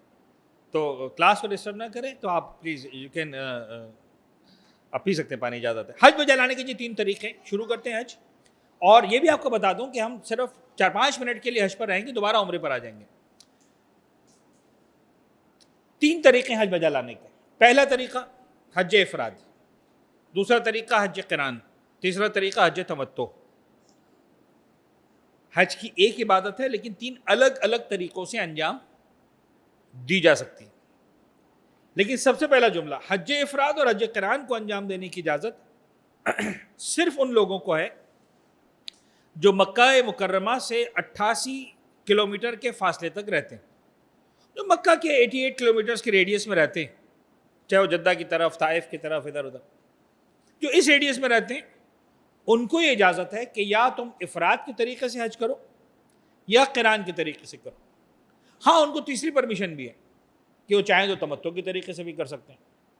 لیکن 88 کلومیٹر سے دور جو رہتا ہے, چاہے وہ سعودی عرب کے اندر رہتا ہے, ریاض, مدینہ, دوسرے شہر, یا سعودی عرب سے باہر رہتا ہے, پاکستان, انڈیا, ایران, افغانستان, ترکی, انڈونیشیا, دنیا میں جہاں سے بھی آ رہا ہے, یورپ ہو گیا, امریکاز ہو گیا, ان کے پاس ایک ہی آپشن ہے, اینڈ دیٹ از کالڈ طریقہ تمتع. تو ہم جو حج کریں گے وہ کون سے طریقے سے کریں گے؟ حج تمتع کے طریقے سے. ہمیں حج افراد یا حج قران سیکھنے کی ضرورت ہی نہیں ہے. دنیا بھر کے باقی مومنین کی ذمہ داری ہے کہ وہ حج کو تمتع کے طریقے سے انجام دیں. حج تمتع 2 حصوں پر مشتمل ہے. ایک حصہ ہے عمرہ تمتع, دوسرا ہے حج تمتع. یعنی ایکچولی ہم ایک حج کریں گے کمپرائزز of 2 parts. The first part is عمرہ تمتع, دا سیکنڈ پارٹ از حج تمتع. جب یہ دونوں مکمل ہو جائیں گے تو یہ کہلائے گا حج اسلام, اور ہم اپنے حج کی عبادت کو مکمل کریں گے حج تمتع پر. میں آپ کو آسان الفاظ میں سمجھاؤں, جب ہم عمرہ تمتع اسٹارٹ کر رہے ہوں گے تو اس وقت یہ ہمارے حج کا لفظ شروع ہو جائے گا. مثلا نیت میں ہم کہیں گے کہ میں اپنے حج اسلام کے عمرہ تمتع کا احرام باندھ رہا ہوں قربتاً اللہ, تو وہ ہوگا عمرہ تمتع کا احرام. لیکن نیت میں کیا آئے گا کہ میں اپنے حج اسلام کے عمرہ تمتع کا احرام باندھ رہا ہوں. دا فرسٹ پارٹ آف حج اسلام. And the first part of عمر تمتع. سیکنڈ پارٹ کی باری آئے گی میں اپنے حج اسلام کے عمر تمتع کا طواف کر رہا ہوں یا کر رہی ہوں قربۃ اللہ, رائٹ, تو وہاں سے شروع ہو جائے گا. اچھا جی, یہ بھی ہو گیا. آگے بڑھیں. عمرے کی بھی دو اقسام ہیں, ایک عمرہ عمرہ مفردہ اور ایک عمرہ تمتع. اچھا, میں دیکھ رہا ہوں کہ بعض لوگ ان سلائڈس کو لکھ رہے ہیں, یہ سلائڈز ہم شیئر کر دیں گے آپ کے ساتھ. اس کے علاوہ اگر آپ کو کچھ لکھنا ہے تو آپ ضرور لکھیں تاکہ آپ کے نوٹس اگر بن رہے ہیں اور آپ کو کام آئے, بہت اچھی باتیں کام آئے. پرٹیکولرلی ان سلائڈس کے لیے میں کہہ رہا ہوں کہ سلائڈز ہم شیئر کر دیں گے گروپ پر آپ کے ساتھ. اچھا جی, عمرہ مفردہ اور عمرہ تمتع. ایک عمرہ مفردہ کہلاتا ہے, ایک عمرہ تمتع کہلاتا ہے. عمرہ تمتع کون سا ہے جی؟ جو ہمیں حج کے فرسٹ پارٹ کے طور پر کرنا ہے, ابھی ہم نے پڑھا 1 منٹ پہلے. اور مفردہ کون سا ہے؟ جو لوگ سال بھر عمرے پہ جاتے ہیں, مختلف احباب ہیں, ہم عمرے پہ جا رہا ہوں, حج پہ نہیں جا رہا ہوں, تو وہ جو عمرہ کر کے آتے ہیں وہ کون سا عمرہ ہوتا ہے؟ دیٹ از کالڈ عمرہ مفردہ, جس کا حج سے کوئی تعلق نہیں ہے, جو کمپلیٹ پیکیج ہے عمرے کا. اچھا جی, عمرہ مفردہ وہ عمرہ جو مومنین کرام سال بھر کے دوران انجام دیتے ہیں. عمرہ تمتع وہ عمرہ جو حج کے پہلے حصے کے طور پر انجام دیا جاتا ہے. بات کو آگے بڑھائیں. ہم اپنے سفر کے آغاز میں عمرہ مفردہ انجام دیں گے. ہم ابھی جا رہے ہیں. اچھا, آگے میں آپ کو بتا دوں ہمارے 2 گروپس ہیں, ایک لانگ گروپ ہے, ایک شارٹ ٹرم کا گروپ ہے. جو شارٹ گروپ ہے وہ تو عمرہ تمتع کرے گا. جو لانگ گروپ ہے جو پہلے مکہ جا رہا ہے, ہم جو پہلے مکہ جائیں گے اور 7-8 دن جو ہمیں وہاں پر اسٹے کرنا, تو ہم پہلے عمرہ مفردہ کریں گے. عمرہ مفردہ کرنے کے بعد ہم مدینہ منورہ آئیں گے. مدینہ میں شارٹ گروپ بھی لینڈ کرے گا, ہم ان کے ساتھ ملیں گے. اور جب مدینہ سے ہم دوبارہ فائنلی مکہ میں آئیں گے تو اس وقت ہم مدینہ سے نکلتے ہوئے احرام دوبارہ باندھیں گے, وہاں سے ہمارے حج کی شروعات ہوگی. تو فی الحال ہم کو جو کرنا ہے وہ کیا ہے؟ عمرہ مفردہ. بٹ اگین عمرہ تمتع اور عمرہ مفردہ میں کوئی فرق نہیں ہے سوائے نیت کے, اور ایک آدھ اور فرق ہے جو ابھی آئیں گے, 2-4 فرق ہیں. لیکن پریکٹیکلی عمرہ تمتع اور عمرہ مفردہ میں کوئی فرق نہیں. جیسے ظہر اثر میں کوئی فرق نہیں ہے سوائے نیت کے, وہی 4 رکعتیں سب ایک جیسا ہے, لیکن کیا ہے کہ ظہر ہے وہ اثر ہے. ہاں, عمرہ تمتع میں طواف النساء اور اس کی نماز نہیں ہوتی, یعنی عمرہ مفردہ میں 7 پارٹس ہیں, تمتع میں جو ہے 5 پارٹس ہیں بس, اور پھر نیتوں کا فرق وغیرہ وغیرہ وہ سب آتے آ رہی ہیں. ہم اپنے سفر کے آغاز میں عمرہ مفردہ کریں گے. کیوں؟ سب سے پہلے اس کا ریزن یہ ہے کہ عمرہ تمتع کے بعد حج سے پہلے مکہ سے نکلنے کی اجازت نہیں ہوتی ہے. اگر کوئی شخص عمرہ تمتع کرے تو پھر اس کی ذمہ داری ہے کہ وہ حج تک مکہ مکرمہ میں ہی رہے. اگر وہ مکے سے نکل جائے گا اس کا عمرہ تمتع باطل ہو جائے گا. ورنہ تو ہم کر سکتے تھے کہ ہم جائیں عمرہ تمتع کر لیں, ٹھیک ہے جی, وہاں سے مدینہ چلے جائیں گے, ہو گیا. مدینہ سے واپس آئیں گے, کچھ کرنے کی ضرورت نہیں ہے, اس لیے کہ عمرہ تمتع تو ہو چکا ہے. تو ہم بڑے فریش موڈ میں اور بڑے فریش اس میں آتے ہیں ہم دوبارہ مکے میں. جب 6 ذی الحجہ 5 ذی الحجہ بڑا رش ہے, جو لوگ عمرہ کر رہے ہیں, تو جو شارٹ گروپ ہے اس کو عمرہ مفردہ کرنا تمتع کرنا پڑتا, لیکن لانگ والوں کا ہو چکا ہوتا. لیکن اجازت ہی نہیں ہے, آپ مکے سے نکلیں گے آپ کا عمرہ تمتع باطل ہو جائے گا. تو چونکہ ہمیں اجازت نہیں مکہ سے نکلنے کی اور ہمیں پتہ ہے کہ نکلنا ہے, تو اس کا آپشن کیا ہے؟ آپشن یہی بنتا ہے کہ مفردہ کر لو, جس کے بعد آپ نکل سکتے ہو. جب تمتع کریں گے تو اس کے بعد پھر ہم مکہ سے حج کا احرام باندھے بغیر نہیں نکلیں گے. تو چونکہ عمرہ تمتع کے بعد حج سے پہلے مکہ سے نکلنے کی اجازت نہیں ہوتی, جبکہ ہمیں مکہ سے نکل کر اطراف مکہ اور مدینہ منورہ کی زیارت کو بھی جانا. پھر ایک ایڈیشنل بینیفٹ ہے عمرہ تمتع کی ادائیگی کے بعد, جب تک حج تمتع جو کہ حج کا دوسرا حصہ ہے نہ کر لیا جائے, مزید کوئی عمرہ مفردہ کرنے کی اجازت بھی نہیں ہوتی. لوگوں کی خواہش ہوتی ہے کہ ہم جا رہے ہیں تو یار کچھ اور عمرے بھی کر لیں. تو عمرہ تمتع کے بعد جب تک آپ حج نہیں کر لیں گے تب تک آپ دوسرا احرام باندھ ہی نہیں سکتے درمیان میں. ہاں, عمرہ مفردہ کے بعد دوسرا عمرہ مفردہ, تیسرا عمرہ مفردہ. تو جو لانگ گروپ ہے اس کے بعد یہ بینیفٹ ہوگا کہ پہلا عمرہ مفردہ کریں گے, اس کے بعد دوسرا چاہے تو کر لے, فرض کر لے کسی میں ہمت ہے تیسرا کرنے کی تو تیسرا بھی کر لے. تو وہ اجازت وہاں جا کر اب آپ کو بتایا بھی جائے گا, ابھی سے بتا دیا بلکہ آپ کو ہم نے. عمرہ مفردہ اور تمتع میں فرق. عمرہ مفردہ سال بھر کیا جا سکتا ہے, جبکہ عمرہ تمتع صرف حج کرنے والا ہی انجام دے گا. عمرہ تمتع میں طواف النساء اور اس کی نماز نہیں ہے. عمرہ تمتع میں سر منڈوانے کی اجازت بھی نہیں ہے. یہ سارے مسائل جب وہ مدینہ سے آ رہے ہوں گے تو آپ کو بتائیں گے, اس وقت ان میں پڑھنے کی ضرورت نہیں ہے. ایک سوال یہاں پر بہرحال کسی کے ذہن میں آ سکتا ہے, تو پھر عمرہ مفردہ بھی کیوں؟ دیکھیے مولانا, میں 1 مرتبہ نہیں 4 مرتبہ عمرہ کر کے آیا ہوں. مجھے جو ہے وہ عمرہ نہیں کرنا, مجھے حج کرنا. تو میں مکہ جاؤں گا, بغیر احرام کے جاؤں گا, مجھے کوئی عمرہ نہیں کرنا, آپ لوگ کیجیے آپ کو کرنا ہے تو. میں تو مدینہ سے جب پلٹ کر آؤں گا عمرہ تمتع اس وقت میں عمرہ کروں گا, اس لیے کہ مجھے وہ حج کرنا. کسی کے ذہن میں خیال آ سکتا ہے, جواب کیا ہے؟ مکہ میں بغیر احرام داخل ہونے کی اجازت ہی نہیں ہے. ہم تو سفر حج پر جا رہے ہیں, عبادت کی نیت سے جا رہے ہیں, لیکن فرض کر لیں مکہ میں جناب علی آپ حج کے علاوہ, عبادت کے علاوہ کسی اور کام سے جا رہے ہیں. فرض کریں وہاں کا ہاسپٹل بڑا اچھا ہے, آپ علاج کے لیے جا رہے ہیں. فرض کر لیں وہاں یونیورسٹی بہت اچھی ہے, آپ وہاں پڑھنے کے لیے جا رہے ہیں. فرض کر لیں وہاں آپ جاب کے لیے جا رہے ہیں. فرض کر لیں آپ بزنس کے لیے جا رہے ہیں. Whatever is your purpose of visit. Mecca میں جانا ہے, احرام پہن کے جاؤ گے, پہلے عمرہ مکمل کرو گے, اس کے بعد باقی سارے کام کرو گے. پھر چاہے وہ علاج ہے, چاہے وہ تعلیم ہے, چاہے وہ بزنس ہے, چاہے وہ جاب ہے, what ever is your purpose. ٹھیک ہے جی. تو مکہ مکرمہ میں حرام ہے بغیر احرام کے جانا, اجازت نہیں ہے. تو چاہو نہ چاہو احرام باندھنا ہے. احرام باندھنے کا مطلب یہ ہے کہ عمرہ کرنا ہے. You are not allowed to enter in Makkah without wearing احرام, اس لیے کہ مکہ میں احرام کے بغیر داخل ہونے کی اجازت ہی نہیں ہے. اور احرام کا مطلب ہے عمرے کا اسٹارٹ. ٹھیک ہے, آگے جی. ایک انتہائی اہم بات, مجھے اندازہ ہے کہ وقت کافی رفتار سے گزر رہا ہے اور جو ہے وہ ہمیں اپنا لیکچر اسٹارٹ کیے ہوئے کم از کم 50 منٹس ہو چکے ہیں. اب آپ کو اندازہ ہو رہا ہوگا کہ میں نے کیوں کہا تھا کہ 1.25 گھنٹہ یعنی ہلکا ہاتھ ہوگا میرا. آئندہ کلاسز میں آپ ایکسپیکٹ کریں کہ 1.25 گھنٹے سے بھی شاید زیادہ کلاسز ہوں گے. ابھی ہم کچھ شروع نہیں کر پائے جو ہمیں شروع کرنا تھا عمرہ وغیرہ پورا. ایک انتہائی اہم بات, عمرہ شروع اپنی مرضی سے ہوتا ہے اور مکمل اللہ کی مرضی سے. اچھا, یہ ساری جو سلائیڈز بنتی ہیں, یہ سارے جو ہم باتیں شیئر کرتے ہیں, ایکچولی سارے وہ ایکسپیرینسز ہیں جو حاجیہ صاحبان نے ہمیں دی ہیں. دیکھیں, باقی ساری عبادتوں میں عمرہ میں ایک فرق ہے. باقی ساری عبادتیں شروع بھی آپ کی مرضی سے ہوتی ہیں. میں اس وقت صحیح اور غلط, حلال اور حرام کی بات نہیں کر رہا ہوں, پلیز میری بات کو ٹیکنیکلی سمجھنے کی کوشش کیجیے گا. شروع بھی آپ کی مرضی سے ہوتی ہے, ختم بھی آپ کی مرضی سے ہوتی ہے. آپ نے مثلا نماز شروع کی اپنی مرضی سے, 4 رکعت نماز پڑھنی تھی, 1.5 رکعت 2 رکعت پڑھنے کے بعد آپ کو کہا یار نہیں پڑھنی نماز. مجھے نہیں لگتا کوئی ایسا سوچے گا کبھی. لیکن فرض کر لیں آپ نے کہا مجھے نہیں پڑھنی نماز, چھوڑو یار موڈ نہیں ہو رہا, 1 گھنٹے بعد پڑھوں گا, اور آپ نے نماز توڑ دی. آپ گناہگار ہوئے کہ نہیں ہوئے بات کا مسئلہ. جب آپ نے نماز توڑی تو نماز ٹوٹ گئی.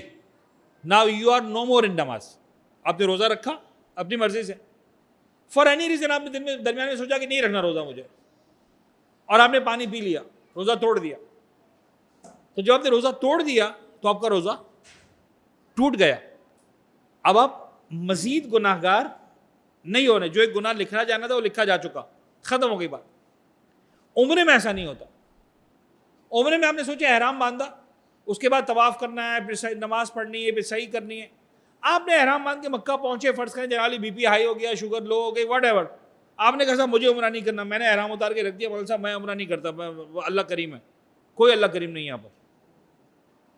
آپ نے احرام باندھ لیا, اب یہ احرام اللہ کی مرضی سے اترے گا, تمہاری مرضی سے نہیں اترے گا. تم نے اگر نیت کر بھی لی کہ مجھے عمرہ نہیں کرنا, کوئی فائدہ نہیں. تم حالت احرام میں ہو, تم سوچو نہ سوچو خوشبو حرام ہے, تم سوچو نہ سوچو آئینہ دیکھنا حرام ہے, وہ رہے گا, قیامت تک رہے گا, جب تک تم عمرہ مکمل اس طریقے سے نہیں کرتے جس طرح پروردگار چاہتا ہے. تو عمرہ میں یہ آپشن نہیں ہے کہ میں نے توڑ دیا تو توڑ دیا جی, ایک مرتبہ جان چھوٹ گئی. فرض کرنے میں آپ کہیں صاحب ایک بکرا دے دوں گا, نہیں, ایک بکرے سے جان نہیں چھوٹے گی. شاید زندگی کے ہزاروں بکرے آپ کو دینے پڑیں گے, تب بھی آپ رہیں گے حالت احرام میں. تو عمرہ شروع اپنی مرضی سے ہوتا ہے لیکن ختم اللہ کی مرضی سے. ایک بڑا انٹرسٹنگ مسئلہ ہے اور بڑا ڈرا دینے والا مسئلہ, لیکن میں ڈرانے کے لیے نہیں بتا رہا ہوں, ایک علمی انڈرسٹینڈنگ کے لیے, کہ خدا نہ خواستہ حالت احرام میں کوئی مر بھی جائے نا, یعنی ایک خاص مسئلہ ہے جو صرف مکے کا. اگر احرام کی حالت میں کسی کا انتقال ہو گیا تو اس کو بیری کے پانی سے غسل دیا جائے گا, کافور کے پانی سے غسل نہیں دیا جائے گا. یہ کہ کافور خوشبو ہے اور خوشبو حرام ہے, یعنی مرنے کے بعد بھی تم پر خوشبو حرام ہے. تو پہلا غسل بیری کے پانی سے دیں گے, دوسرا خالص پانی سے, تیسرا بھی خالص پانی سے. چلو خدا حافظ. اور اس کا ایک پازیٹیو سائڈ بتاؤں اس کی, کہ پروردگار کہتا ہے کہ بندے دیکھ, باقی جو بھی انسان میرے پاس آتا ہے نا, میں اس کو خوشبو سے نہلا کے اپنے پاس لاتا ہوں, کافور سے نہلا کے. تو اتنا معطر ہے کہ تجھے کسی اور خوشبو کی ضرورت نہیں ہے, تو میرا بندہ تھا. تو that is the spiritual side of عمرہ. لیکن فقہی مسئلے کے اعتبار سے بڑا سخت جملہ کہ مرنے کے بعد بھی خوشبو حرام رہے گی, مر کر بھی حلال نہیں ہوگی. تو دیکھنا ہے ساری باتوں کو. اچھا جی, بات کو آگے بڑھاتے ہیں. آئیں جی عمرہ ایک نظر میں. اب ہماری ایک طرح سے سمجھیں کہ باقاعدہ کلاس کا آغاز ہو رہا ہے, تو پھر ایک مرتبہ صلوات پڑھ دیں محمد و آل محمد پر.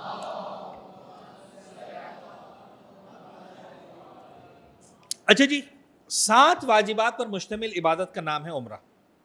میرے خیال میں یہاں پر کچھ افراد ایسے ہوں گے جو زندگی میں ایک یا ایک سے زیادہ مرتبہ عمرہ انجام دے چکے ہوں گے. ذرا اٹھائیں گے پلیز, کون کون ہیں؟ اور وہ اتنے افراد ہیں جو پہلی مرتبہ تشریف لے کر جا رہے ہیں حج کے لیے, ماشاءاللہ. تو ظاہر سی بات ہے کہ میں ان تمام احباب سے سوری کروں گا کہ جو ریپیٹرز ہیں, جنہوں نے پہلے عمرہ کیا ہوا ہے, جنہوں نے دیکھا ہوا ہے, تو ان کو لگے گا کہ مولانا آپ کتنا لمبا کر رہے ہیں بات کو. اور یہ مجھے اندازہ ہے کہ ان کو محسوس ہوگا کہ مولانا آپ بہت بات کو لمبا کر رہے ہیں. لیکن جو فرسٹ ٹائمرز ہیں ان کے ذہنوں میں مسلسل سوالات آ رہے ہوں گے کہ یار یہ کیسے ہوگا, کیا بتا رہے ہیں, وغیرہ وغیرہ. تو میری ذمہ داری بنتی ہے کہ یہاں پر میں ان لوگوں کو زیادہ فوکس کروں, توجہ دوں کہ جو پہلی مرتبہ جا رہے ہیں. لیکن ایک بات یاد رکھیے گا, میرے اعتبار سے غلطی پہلی مرتبہ والا نہیں کرتا. جو میرا تجربہ ہے, غلطی کرتا ہی وہ ہے جو پہلے ایک یا ایک سے زیادہ عمرے کر چکا ہے. تو میں بڑا کلیئر ہو کر آپ سے عرض کر رہا ہوں کہ جو فرسٹ ٹائمرز ہیں وہ تو غور سے سنیں, لیکن انہیں شاید کہنے کی ضرورت نہیں کہ غور سے سنیں, وہ پہلے ہی غور سے سن رہے ہیں. میں اسپیسیفکلی کہہ رہا ہوں ریپیٹرز کو, خدا کے واسطے آپ لوگ غور سے سنیں. آپ لوگوں نے جو ہے نا اس کو لائٹ نہیں لینا, ورنہ خدا نہ خواستہ کوئی ایسی مسٹیک نہ ہو جائے کہ جس کی وجہ سے جو ہے سارا حج متاثر ہو. اوکے جی, دیکھتے ہیں عمرہ ایک نظر میں. 7 واجبات پر مشتمل ایک عبادت ہے عمرہ. یوں سمجھ لیجئے کہ ایک چیک لسٹ ہے 7 چیزوں کی. آپ 7 چیزوں کو آپ چیک کر دیں گے تو آپ کا عمرہ مکمل ہو جائے گا. سب سے پہلی چیز دیکھ لیں ذرا, میقات سے احرام باندھنا. ہر لفظ کی وضاحت آئے گی, لہٰذا فی الحال سے اتنا سنیں, میقات سے احرام باندھنا, ٹھیک ہے؟ یعنی مکہ مکرمہ کے چاروں طرف پروردگار عالم کی طرف سے پیغمبر اکرم نے 5 مقامات کو معین فرمایا ہے کہ یہاں سے گزرو گے تو احرام پہن لینا, بغیر احرام کے کراس نہیں کرو گے. اور وہ مقامات کتنا دور ہیں؟ 400 کلومیٹر دور, 300 کلومیٹر دور, 150 کلومیٹر دور, کم سے کم بھی میرے خیال میں 70 کلومیٹر ہے طائف کا میقات, ٹھیک ہے؟ تو یہ ایسا نہیں ہے کہ مکہ سے باہر یعنی 5 کلومیٹر مکہ سے, مکہ کی باؤنڈری پر, نہیں, 400 کلومیٹر, 300 کلومیٹر. وہاں سے نکلنا تو احرام باندھ کے نکلنا, اب تمہارا احرام شروع ہو گیا. اچھا میں اور آپ اتنا ہمیں شاید فرق بھی نہیں پڑے گا, اس لیے ہم احرام باندھیں گے, ایئر کنڈیشن بس میں بیٹھیں گے, آنکھ لگے گی, آنکھ کھلے گی تو مکہ میں پہنچ جائیں گے. پیغمبر کے دور میں جا کر دیکھیں کہ جہاں پر لوگ پیدل کر چلتے ہیں, یعنی پورا کاروان جب چلتا ہے تو ایک جنرل طریقہ یہ ہوتا تھا کہ 20% لوگوں کے پاس جو ہے وہ سواری ہوتی تھی, گھوڑا, گدھا, خچر, اونٹ, جو بھی آپ کہہ لیں. 70% لوگ, 80% لوگ ہمیشہ کیا ہوتے تھے کاروانوں میں؟ پیدل ہوتے تھے. تو سواری والوں کو بھی ساتھ دینا پڑتا تھا کن کا؟ ان پیدل والوں کا. تو جب آپ پیدل کی رفتار سے چلیں گے اور 400 کلومیٹر چلیں گے تو حساب لگا لیں, جنہوں نے نجف کربلا کی مشی کی وہ فوراً کیلکولیشن کر لیں گے. لیکن فرسٹ 80 کلومیٹرز اور ہوتا ہے, سیکنڈ 80 کلومیٹرز اور ہوتا ہے, تھرڈ اگین اور ہوتا ہے, فورتھ اینڈ ففتھ تو پھر بات کہیں سے پہنچ جائے گی. تو بعض اوقات 20 دن لگتے تھے, 30 دن لگتے تھے مدینہ سے مکہ پہنچنے میں, اس 400-450 کلومیٹر کو طے کرنے کے لیے. اور مدینہ کے بارڈر پر میقات ہے, تو احرام پہن کر آپ کو 20 دن احرام کی حالت میں رہنا ہے. اب سمپل ہے, چھوٹی سی چیز سننا کہ ناخن کاٹنا حرام ہے. اب آپ سوچیں کہ جو مدینہ میں احرام باندھ کے جاتا ہوگا مکہ, اس کے ناخن کیا ہو جاتے ہوں گے. یعنی واقعاً ہم نے شاید ان تکلیفوں کو یا ان لذتوں کو, میں تو کہوں گا لذتیں, کہ قدم قدم پر تلبیہ ہو رہا ہے, محروں میں ہم تو جناب علی ایک احرام باندھیں گے, سمپل تلبیہ پڑھیں گے, بس میں بیٹھیں گے, 2-3 گھنٹے کے اندر جو ہے وہ یا اللہ آ گیا مکہ, ختم ہو گئی کہانی. سارے وہ چیزیں تمہیں دیکھی نہیں جو دیکھنے کی تھی. تو خیر میقات سے احرام باندھنا. نمبر 2 طواف خانہ خدا کے گرد 7 چکر لگانا. نمبر 3 مقام ابراہیم کے پیچھے 2 رکعت نماز طواف پڑھنا. نمبر 4 صفا اور مروہ کے درمیان صحیح کرنا. نمبر 5 سر مونڈنا یعنی حلق کرنا, یا سر کے تھوڑے سے بال کاٹنا یعنی تقصیر کرنا. 6 طواف النساء کرنا. 7 2 رکعت نمازیں طواف النساء پڑھنا. آپ یوں سمجھ لیجئے کہ اس کو آپ فارمولا بنائیں 1 پھر 2 + 2 + 2, آپ کو آسانی سے یاد ہو جائے گا. نمبر 1 احرام باندھنا، وہ الگ ہو گیا. اس کے بعد پہلا پیئر ہے طواف اور اس کی 2 رکعت نماز. یہ ہمیشہ پیئر ہے، طواف اور اس کی 2 رکعت نماز، یہ ایک پیئر. اس کے بعد دوسرا پیئر ہے صفا مروہ کی سعی اور سر کے بال کاٹنا، یہ دوسرا پیئر. تیسرا پیئر اگین طواف اور اس کی نماز. تو یہ آپ 3 پیئرز انجام دے لیں گے، آپ کا عمرہ مکمل ہو جائے گا. اچھا تلبیہ آپ نے پڑھ لیا، اب یہ 5 منٹ کا کام ہے کہ 10 منٹ کا کہ 15 منٹ کا، اس کو چھوڑ دیں. آپ میقات پہ جائیں گے، تلبیہ پڑھیں گے اور وغیرہ وغیرہ، بس میں آ کے بیٹھ جائیں گے. اب مکہ پہنچ کر جو آپ کو عمرہ مکمل کرنا، اس میں آپ کو 3 پیئرز انجام دینے. پہلا پیئر کیا ہے؟ طواف اور اس کی نماز. ڈیپینڈ کرتا ہے، اگر آپ مناسب ٹائم پہ پہنچے ہیں مکہ میں اور آپ کو بہت زیادہ رش والا مکہ نہیں ملا، تو بڑے آسان الفاظ میں کہوں کہ آپ 25 سے 30 منٹ میں طواف کر لیں گے. آدھا گھنٹہ سمجھ لیں چلیں. آپ نے آدھا گھنٹہ کا طواف کیا، 2 رکعت نماز پڑھی، جگہ ڈھونڈنے میں، نماز پڑھنے میں فارغ ہونے 5 منٹ، تو 35 منٹ کا جناب علی آپ کا کیا ہے؟ طواف اور اس کی نماز. آ جائے صفا مروہ. صفا مروہ تقریباً 3.5 کلومیٹر کی واک ہے، یعنی صفا سے مروہ آدھا کلومیٹر ہے، 500 میٹر. اگر آپ اس کو بہت اسپیسیفکلی ذہن میں رکھیں، تقریباً مولا حسین کے حرم سے لے کے مولا عباس کے حرم تک کا فاصلہ، آلموسٹ ونس صفا ٹو مروہ. تو یہ 7 مرتبہ آپ کو چلنا ہے، صفا سے مروہ، اگین مروہ سے صفا. تو ایک چلیں گے آدھا کلومیٹر، واپس آئیں گے 1 کلومیٹر ہو جائے گا. 7 مرتبہ چلیں گے تو 3.5 کلومیٹر. اب آپ 3.5 کلومیٹر، میرے خیال میں یوزولی لوگ جو واک کرتے ہیں وہ 12 سے 15 منٹ کے اندر 1 کلومیٹر چل لیتے ہیں آرام سے. کچھ تیز چلنے والے تو 10 منٹ میں چل لیتے ہیں 1 کلومیٹر. تو اس اعتبار سے آپ سمجھیں کہ یہ تقریباً 40 سے 50-55 منٹ کی یہ واک ہے.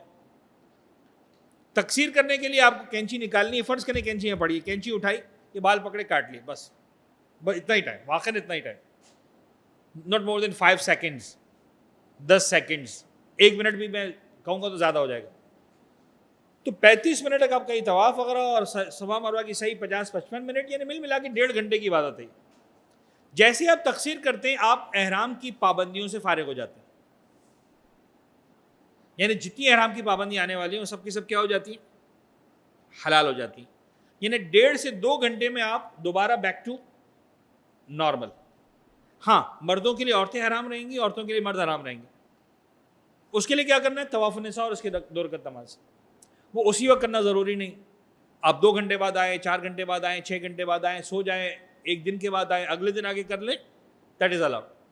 تو یوں سمجھ لیجئے کہ اگر عمرہ تمتع ہوتا تو 5 کام پر آپ کا عمرہ تمتع مکمل ہو جاتا. اس میں طواف النساء نہیں ہے عمرہ تمتع میں. تو جو شارٹ گروپ ہمارا عمرہ کرے گا وہ تو 5 پر مکمل کر لے گا.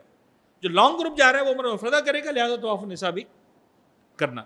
آگے طواف النساء اور اس کی نماز پڑھیں گے، آدھے پونے گھنٹے کا کام ہے اور آپ کا عمرہ مکمل ہو جائے گا. تو یہ کل 1.5-2 گھنٹے کی عبادت ہے. لوگ پریشان ہوتے ہیں، یار 20 دن تک بغیر صابن کے کیسے رہیں گے؟ کس نے کہا 20 دن رہنا؟ آپ کو صرف 2 گھنٹے رہنا ہے بغیر خوشبو والے صابن کے.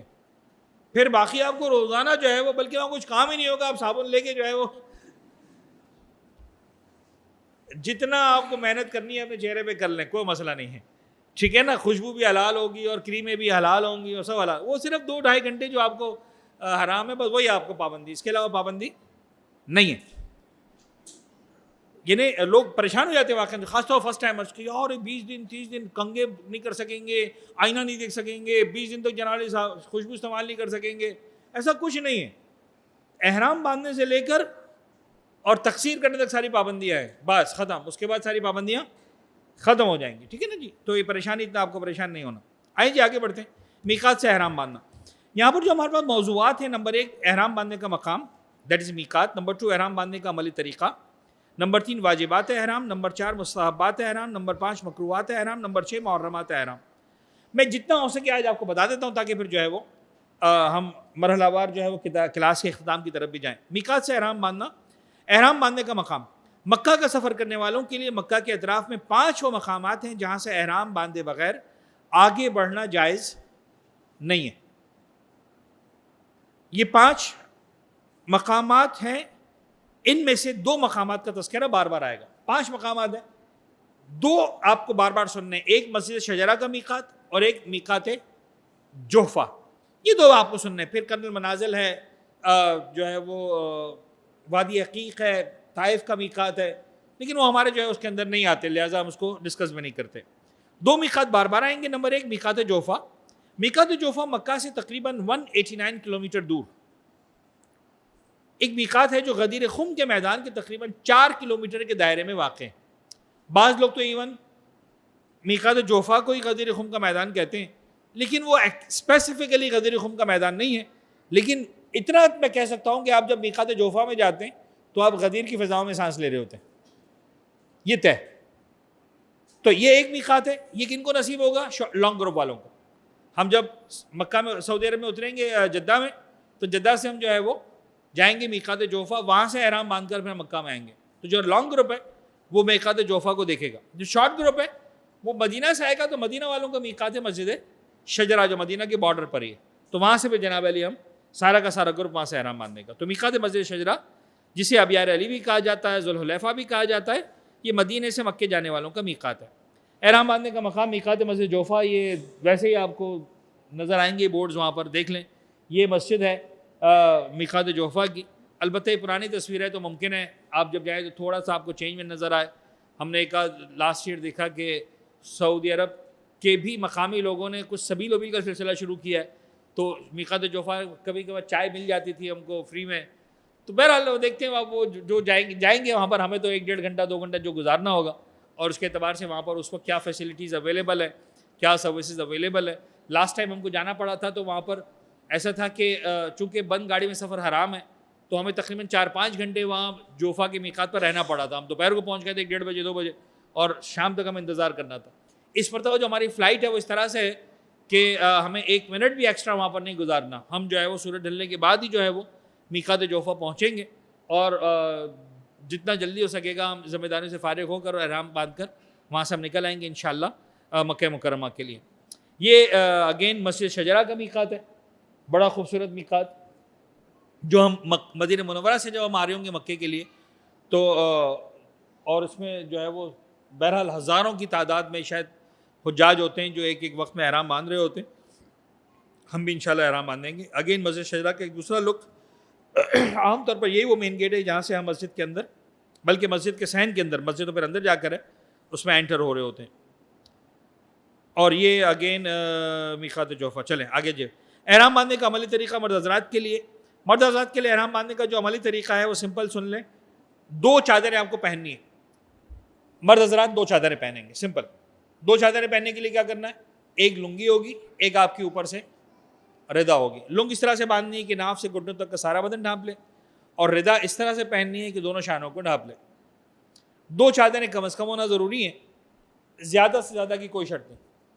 یہ جو ہے وہ جملہ بیسیکلی کام آتا ہے سردیوں کے موسم میں، جب آپ کو سردی لگ رہی ہوتی ہے اور آپ کو 2 چادریں جو ہے بڑی کم لگ رہی ہوتی ہیں کہ یار 2 چادروں میں کیا ہوگا بھائی، اتنی سردی ہے، جنوری ہے، فروری ہے، دسمبر ہے، تو پھر آپ ایکسٹرا شال لے لیں، کمبل لے لیں وغیرہ وغیرہ۔ گرمیوں میں تو آپ کو 2 چادریں ویسے ہی زیادہ پڑ رہی ہوں گی، لیکن بہرحال 2 سے کم میں آپ کا احرام نہیں ہو سکتا، 2 تو کم از کم آپ کو لینی چادریں۔ طریقہ دیکھ لیں ذرا سا اس کا، یہ ویڈیو چلے گی میرے خیال میں۔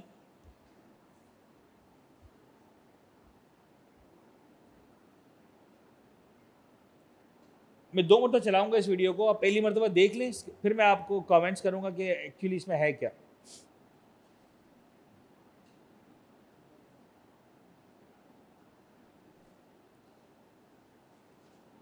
دونوں کونوں کو ملا کر آپ کو جو ہے نا رائٹ یا لیفٹ، فرنٹ پہ نہیں، رائٹ یا لیفٹ، ایکسٹریم رائٹ یا ایکسٹریم لیفٹ، انگوٹھا دبا کے آپ نے جناب علی جو ہے وہ احرام کو سامنے کی طرف لے لینا ہے۔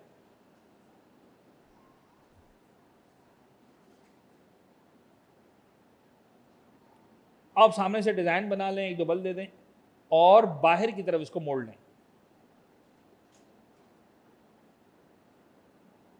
جی جناب، یہ ہو گیا۔ عام طور پر آواز آ جاتی ہے ادھر سے کہ اچھا ہے تو ساڑی باندھنی تھی، اس مرتبہ نہیں آئی، پتہ نہیں کیوں۔ اور دوسری چادر آپ اوپر سے لے لیں گے، اس طرح سے دونوں شانے آپ کے ڈب جائیں۔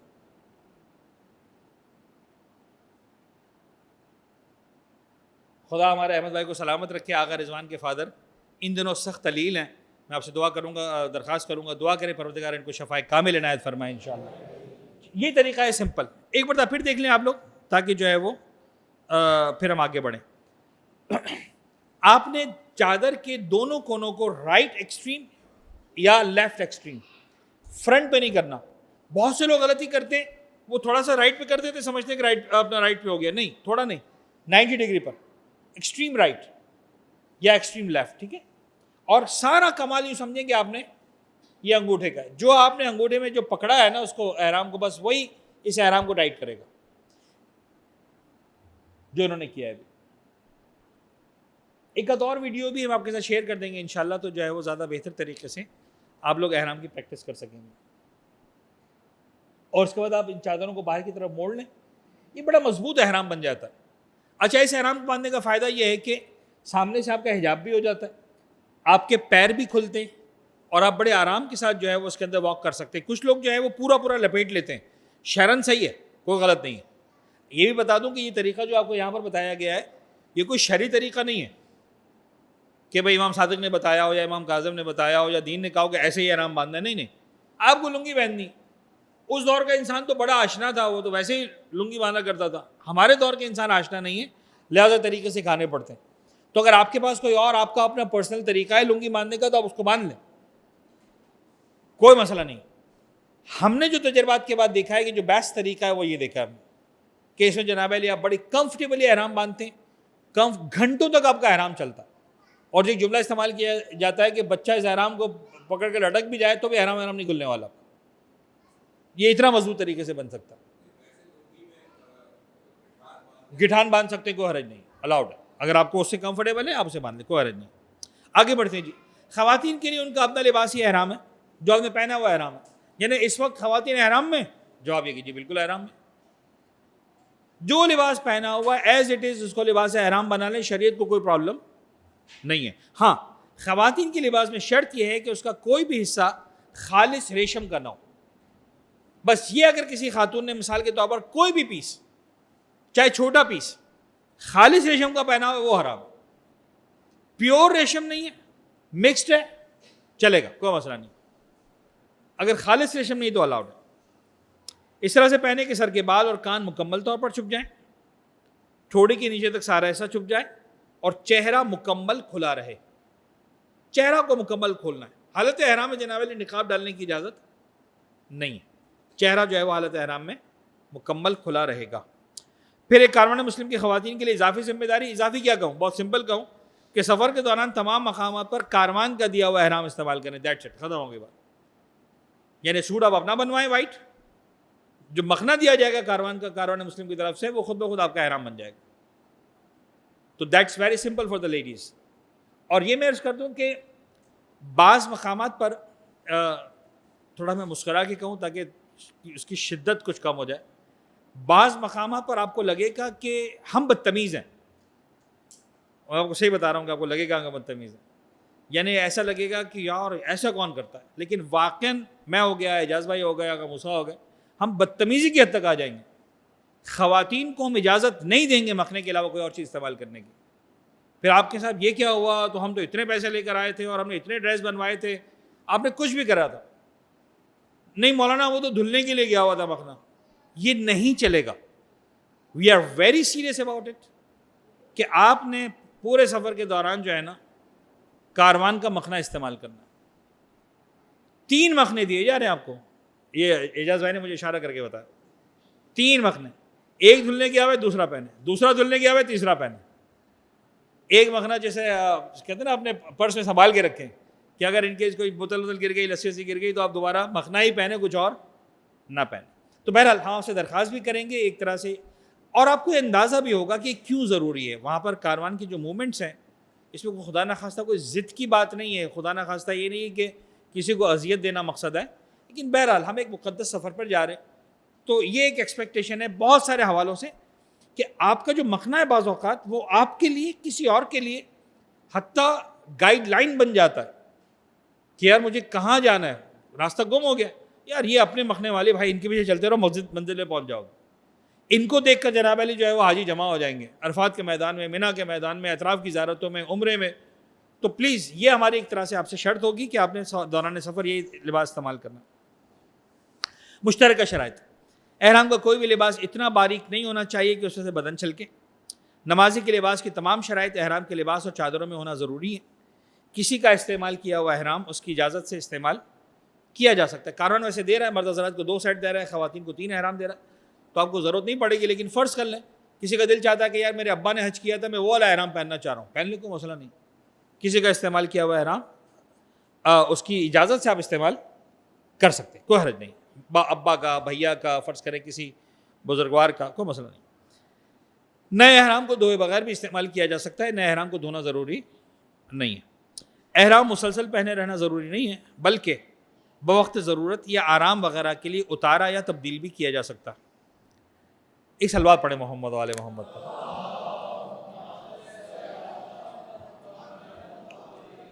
سر یہ جملہ میرے حساب سے بڑا خطرناک جملہ یہ, کیونکہ اس جملے کو ہم جب بولتے ہیں تو ایک میننگ ہوتے جو بولنے والے کے ذہن میں ہوتے ہیں, ایک میننگ وہ ہے جو آپ لوگ سنتے ہیں اور اپنی مرضی سے میننگ بنا لیتے ہیں اور وہ غلط ہوتے ہیں. ہم نے جملہ کیا لکھا, احرام مسلسل پہنے رہنا ضروری نہیں, بلکہ بوقت ضرورت یا آرام وغیرہ کے لیے اتارا بھی جا سکتا ہے, تبدیل بھی کیا جا سکتا ہے.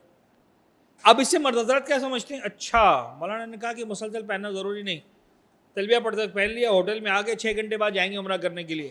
مولانا آپ نے کہا تھا نا چینج کر سکتے ہیں, میں نے احرام لٹکایا, نائٹ سوٹ پہنا, سو گیا, صبح جو ہے وہ دوبارہ احرام پہن کے نیچے آ گیا. رانگ. اتارا جا سکتا ہے کا مطلب کیا ہے؟ اب اگین جملہ ہم کہہ رہے ہیں نا, تو یعنی وہی جس کے بچپن میں ہم کہتے ہیں نا فلاں شعر کی تشریح کرے, تو وہ اپنی مرضی سے تشریح نہیں کرنی, شاعر نے کہا وہ شاعر خود ہی بتائے گا کیا مطلب ہے اس کا. یہ جو ہم نے کہا کہ تبدیل کر سکتے ہیں, چینج کر سکتے ہیں, اتار سکتے ہیں, اس کا مطلب یہ کہ آپ واش روم جا رہے ہیں مثلا, آپ کمفرٹیبل نہیں, آپ پورا احرام اتار دیں, آرام سے واش روم سے فارغ کو دوبارہ پہن لیں, یہ ہے مطلب. تبدیل کرنا ہے, مثلا فرض کریں جناب علی 2 دن ہو گئے احرام پہنے, بہت میلا ہو گیا, بہت گندا ہو گیا, آپ کو نہیں کمفرٹیبل, بہت پسینہ ہے, بہت اس میں بو آ رہی ہے, آپ یہ احرام اتار کر دوسرا تبدیل کرنے کا مطلب یہ, تبدیل کرنے کا مطلب یہ قطعاً نہیں ہے کہ آپ کو سلاوا لباس پہننے کی اجازت مل جائے گی. یعنی تلبیہ پڑھنے کے بعد جو پابندیاں لگی ہیں وہ پابندیاں ایز اٹ از باقی رہیں گی. ان پابندیوں کو کیئر کرتے ہوئے آپ لباس احرام اتار دیں, چینج کرنے کا مسئلہ نہیں. فرض کریں آپ سونے جا رہے ہیں, مرد حضرات کی بات کر رہا ہوں, آپ نے اوپر کی چادر اتار دی, لٹکا دی, یار سو گئے آرام سے, کوئی مسئلہ نہیں, کمبل اوڑھ کے سو گئے, کمرے میں اے سی چلا ہوا ہے, تو آپ نے صرف لنگی پہنی ہوئی اور آپ سو رہے ہیں, کوئی مسئلہ نہیں, دیٹ از الاؤڈ. لیکن ٹی شرٹ پہننا ناٹ الاؤڈ, ٹراؤزر پہننا ناٹ الاؤڈ. بات سمجھ میں آ رہی؟ خواتین کی بات کروں, مول صاحب نے کہا تھا احرام اتار سکتے ہیں, جی اتار دیں, لیکن ریشم پہننے کی اجازت نہیں مل جائے گی, آپ اتار دیں. خواتین کے کمرے میں مثلا آپ سونا چاہتے ہیں, اتار دیں, کوئی مسئلہ نہیں. جو حرام چیزیں ان کو کرنے کی اجازت نہیں ملے گی, یعنی آپ کو آئینہ دیکھنے کی اجازت نہیں ملے گی, یس. آپ کو خوشبو لگانے کی اجازت نہیں ملے گی, یس. آپ کو ریشم پہننے کی اجازت نہیں ملے گی, یس. باقی مسلسل احرام پہنے رہنا جو مخنا ہے, بند کمرے کے اندر بھی, واش روم کے اندر بھی نہیں, کوئی شرط نہیں ہے. اگر آپ کے کمرے میں نامحرم کوئی نہیں ہے ٹھیک ہے جی, اور نہیں ہوگا انشاءاللہ, یقیناً نہیں ہوگا, تو آپ جو ہے وہ مثال کے طور پر مخنا اتاریں, بالکل اتاریں. خواتین کو یہ اجازت مل جائے گی نائٹ سوٹ پہننے کی, پرووائڈڈ کہ وہ نائٹ سوٹ مثال کے طور پر جناب علی جو ہے وہ خالص ریشم کا نہ ہو. فرض کریں قمیص شلوار میں گئے, ہم نے کہا بھائی 6 گھنٹے بعد جائیں گے عمرہ کرنے کے لیے, اب اس 6 گھنٹے کے لیے اپنا ڈریس اتار کر جناب علی جو ہے وہ ایک کمفرٹیبل ڈریس پہننا چاہتے ہیں سونے کے لیے کہ تھوڑا سا نیند ہو جائے گی, یس الاؤڈ. جو حرام چیزیں ان کو کرنے کی اجازت نہیں ملے گی, ٹھیک ہے جی. بعض اوقات خواتین پریشان ہو جاتی ہیں کہ مولانا 4 دن تک ایک ہی ڈریس کے اندر کیسے رہیں گے. جواب ہی کہ ایک ڈریس ضروری نہیں ہے, جو احرام کی پابندیاں ہیں ان میں سے کسی کو آپ بریک نہ کریں, اس کے بعد آپ جتنے ڈریس کرنا چاہیں چینج کریں. ہاں شریعت پسند کرتی ہے کہ جس ڈریس میں تلبیہ پڑھا تھا اسی میں عمرہ مکمل کرو, وہ ایک الگ ہے مستحبات میں, لیکن اگر آپ چینج کریں فار اینی ریزن تو that is allowed, very much allowed. Especially وہ خواتین جو نجاست میں, جن کو باقاعدہ کہا جاتا ہے کہ بھائی احرام کے بعد آپ نجاست میں رہو گے, جب تک طہارت حاصل نہیں ہوگی تب تک آپ جناب علی عمرہ نہیں کر سکتے, مکمل نہیں کر سکتے. تو بعض اوقات 3-4 دن رہنا پڑتا ہے, تو ڈریس چینج کرنے کی پرمیشن بالکل ان کو ملتی ہے, کوئی حرج نہیں ہے. شاور لینے کی پرمیشن ملتی ہے, کوئی حرج نہیں ہے. ہاں خوشبو استعمال کرنے کی اجازت نہیں ملے گی, صابن فرض کر لیں خوشبودار صابن, شیمپو, آئینہ, یہ سب اجازت نہیں ملے گی, وہ اپنی جگہ. بال توڑنے کی اجازت نہیں ملے گی وغیرہ. اچھا مشترکہ شرائط, واجبات احرام. اچھا جی, یہ اب ٹائم ہمارے پاس جو ہے تقریباً مکمل ہو گیا, 1 گھنٹہ 20 منٹ ہو چکے ہیں, بات کو مکمل کرنا ہے. میں انشاءاللہ واجبات احرام سے ہم اگلی کلاس کا آغاز کریں گے. ایک انتہائی اہم مستحب ہے جس کا تذکرہ کر دوں تاکہ وہ جب اگلی کلاس آئے گی تو ٹائم نکل چکا ہوگا. مرد حضرات کے لیے بطور خاص ایک چیز مستحب ہے. اچھا اتنا پاورفل مستحب ہے کہ میرا اپنا خیال ہے کہ بعض علماء نے اس کو واجب بھی قرار دیا ہے، لیکن الحمدللہ جو موجودہ دور کے مراجعین ان میں سے کوئی بھی اس کو واجب نہیں کہتا.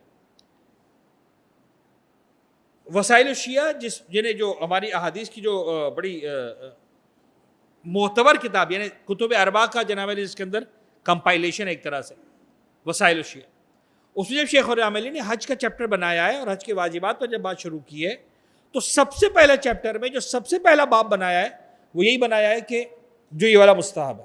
اتنا پاورفل مستحب ہے یہ. یعنی ائمہ سے پوچھا کہ مولا آپ حج کی تیاری کے لیے کیا کرتے ہیں؟ کہا میں یہ کام کرتا ہوں. مولا حج کی تیاری کرنا چاہ رہا ہوں کیا کروں؟ سب سے پہلے یہ کام کرو. وہ کیا ہے وہ بتا رہا ہوں.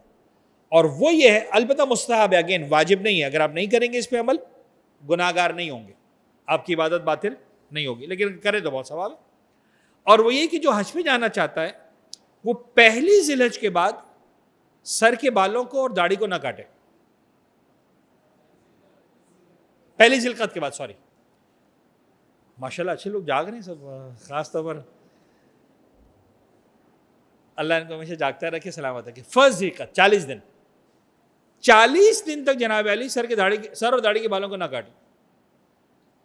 یہ بڑا اہم اور پاورفل مستحب ہے. اب میں اس کو کیا کہوں، ملنگی کا سفر کہوں؟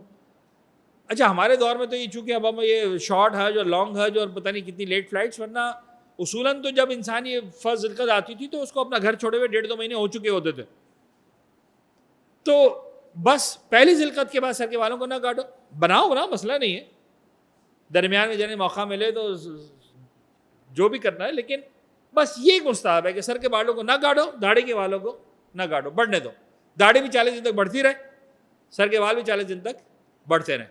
40ویں دن جناب علی جب 10 ذی الحج کا دن آئے گا تو سر کے بال مونڈ دیے جائیں گے اور داڑھی کو پھر نئے سرے سے جو ہے وہ بنا دیا جائے گا. تو وہ ایک بڑا خوبصورت سا بندہ نکلتا ہے اس کے اندر میں سے واپس 40 دن کے بعد جب. لیکن بہرحال یہ ایک اہم مستحب ہے اور میری خواہش تھی کہ میں آپ کو بتا دوں، اس لیے کہ آئی تھنک آج 27 شوال ہے تو ہمارے پاس 28 29 اور اگر فرض کریں 29 کا چاند نہیں ہوا تو 30، 3 دن مزید ہیں. تو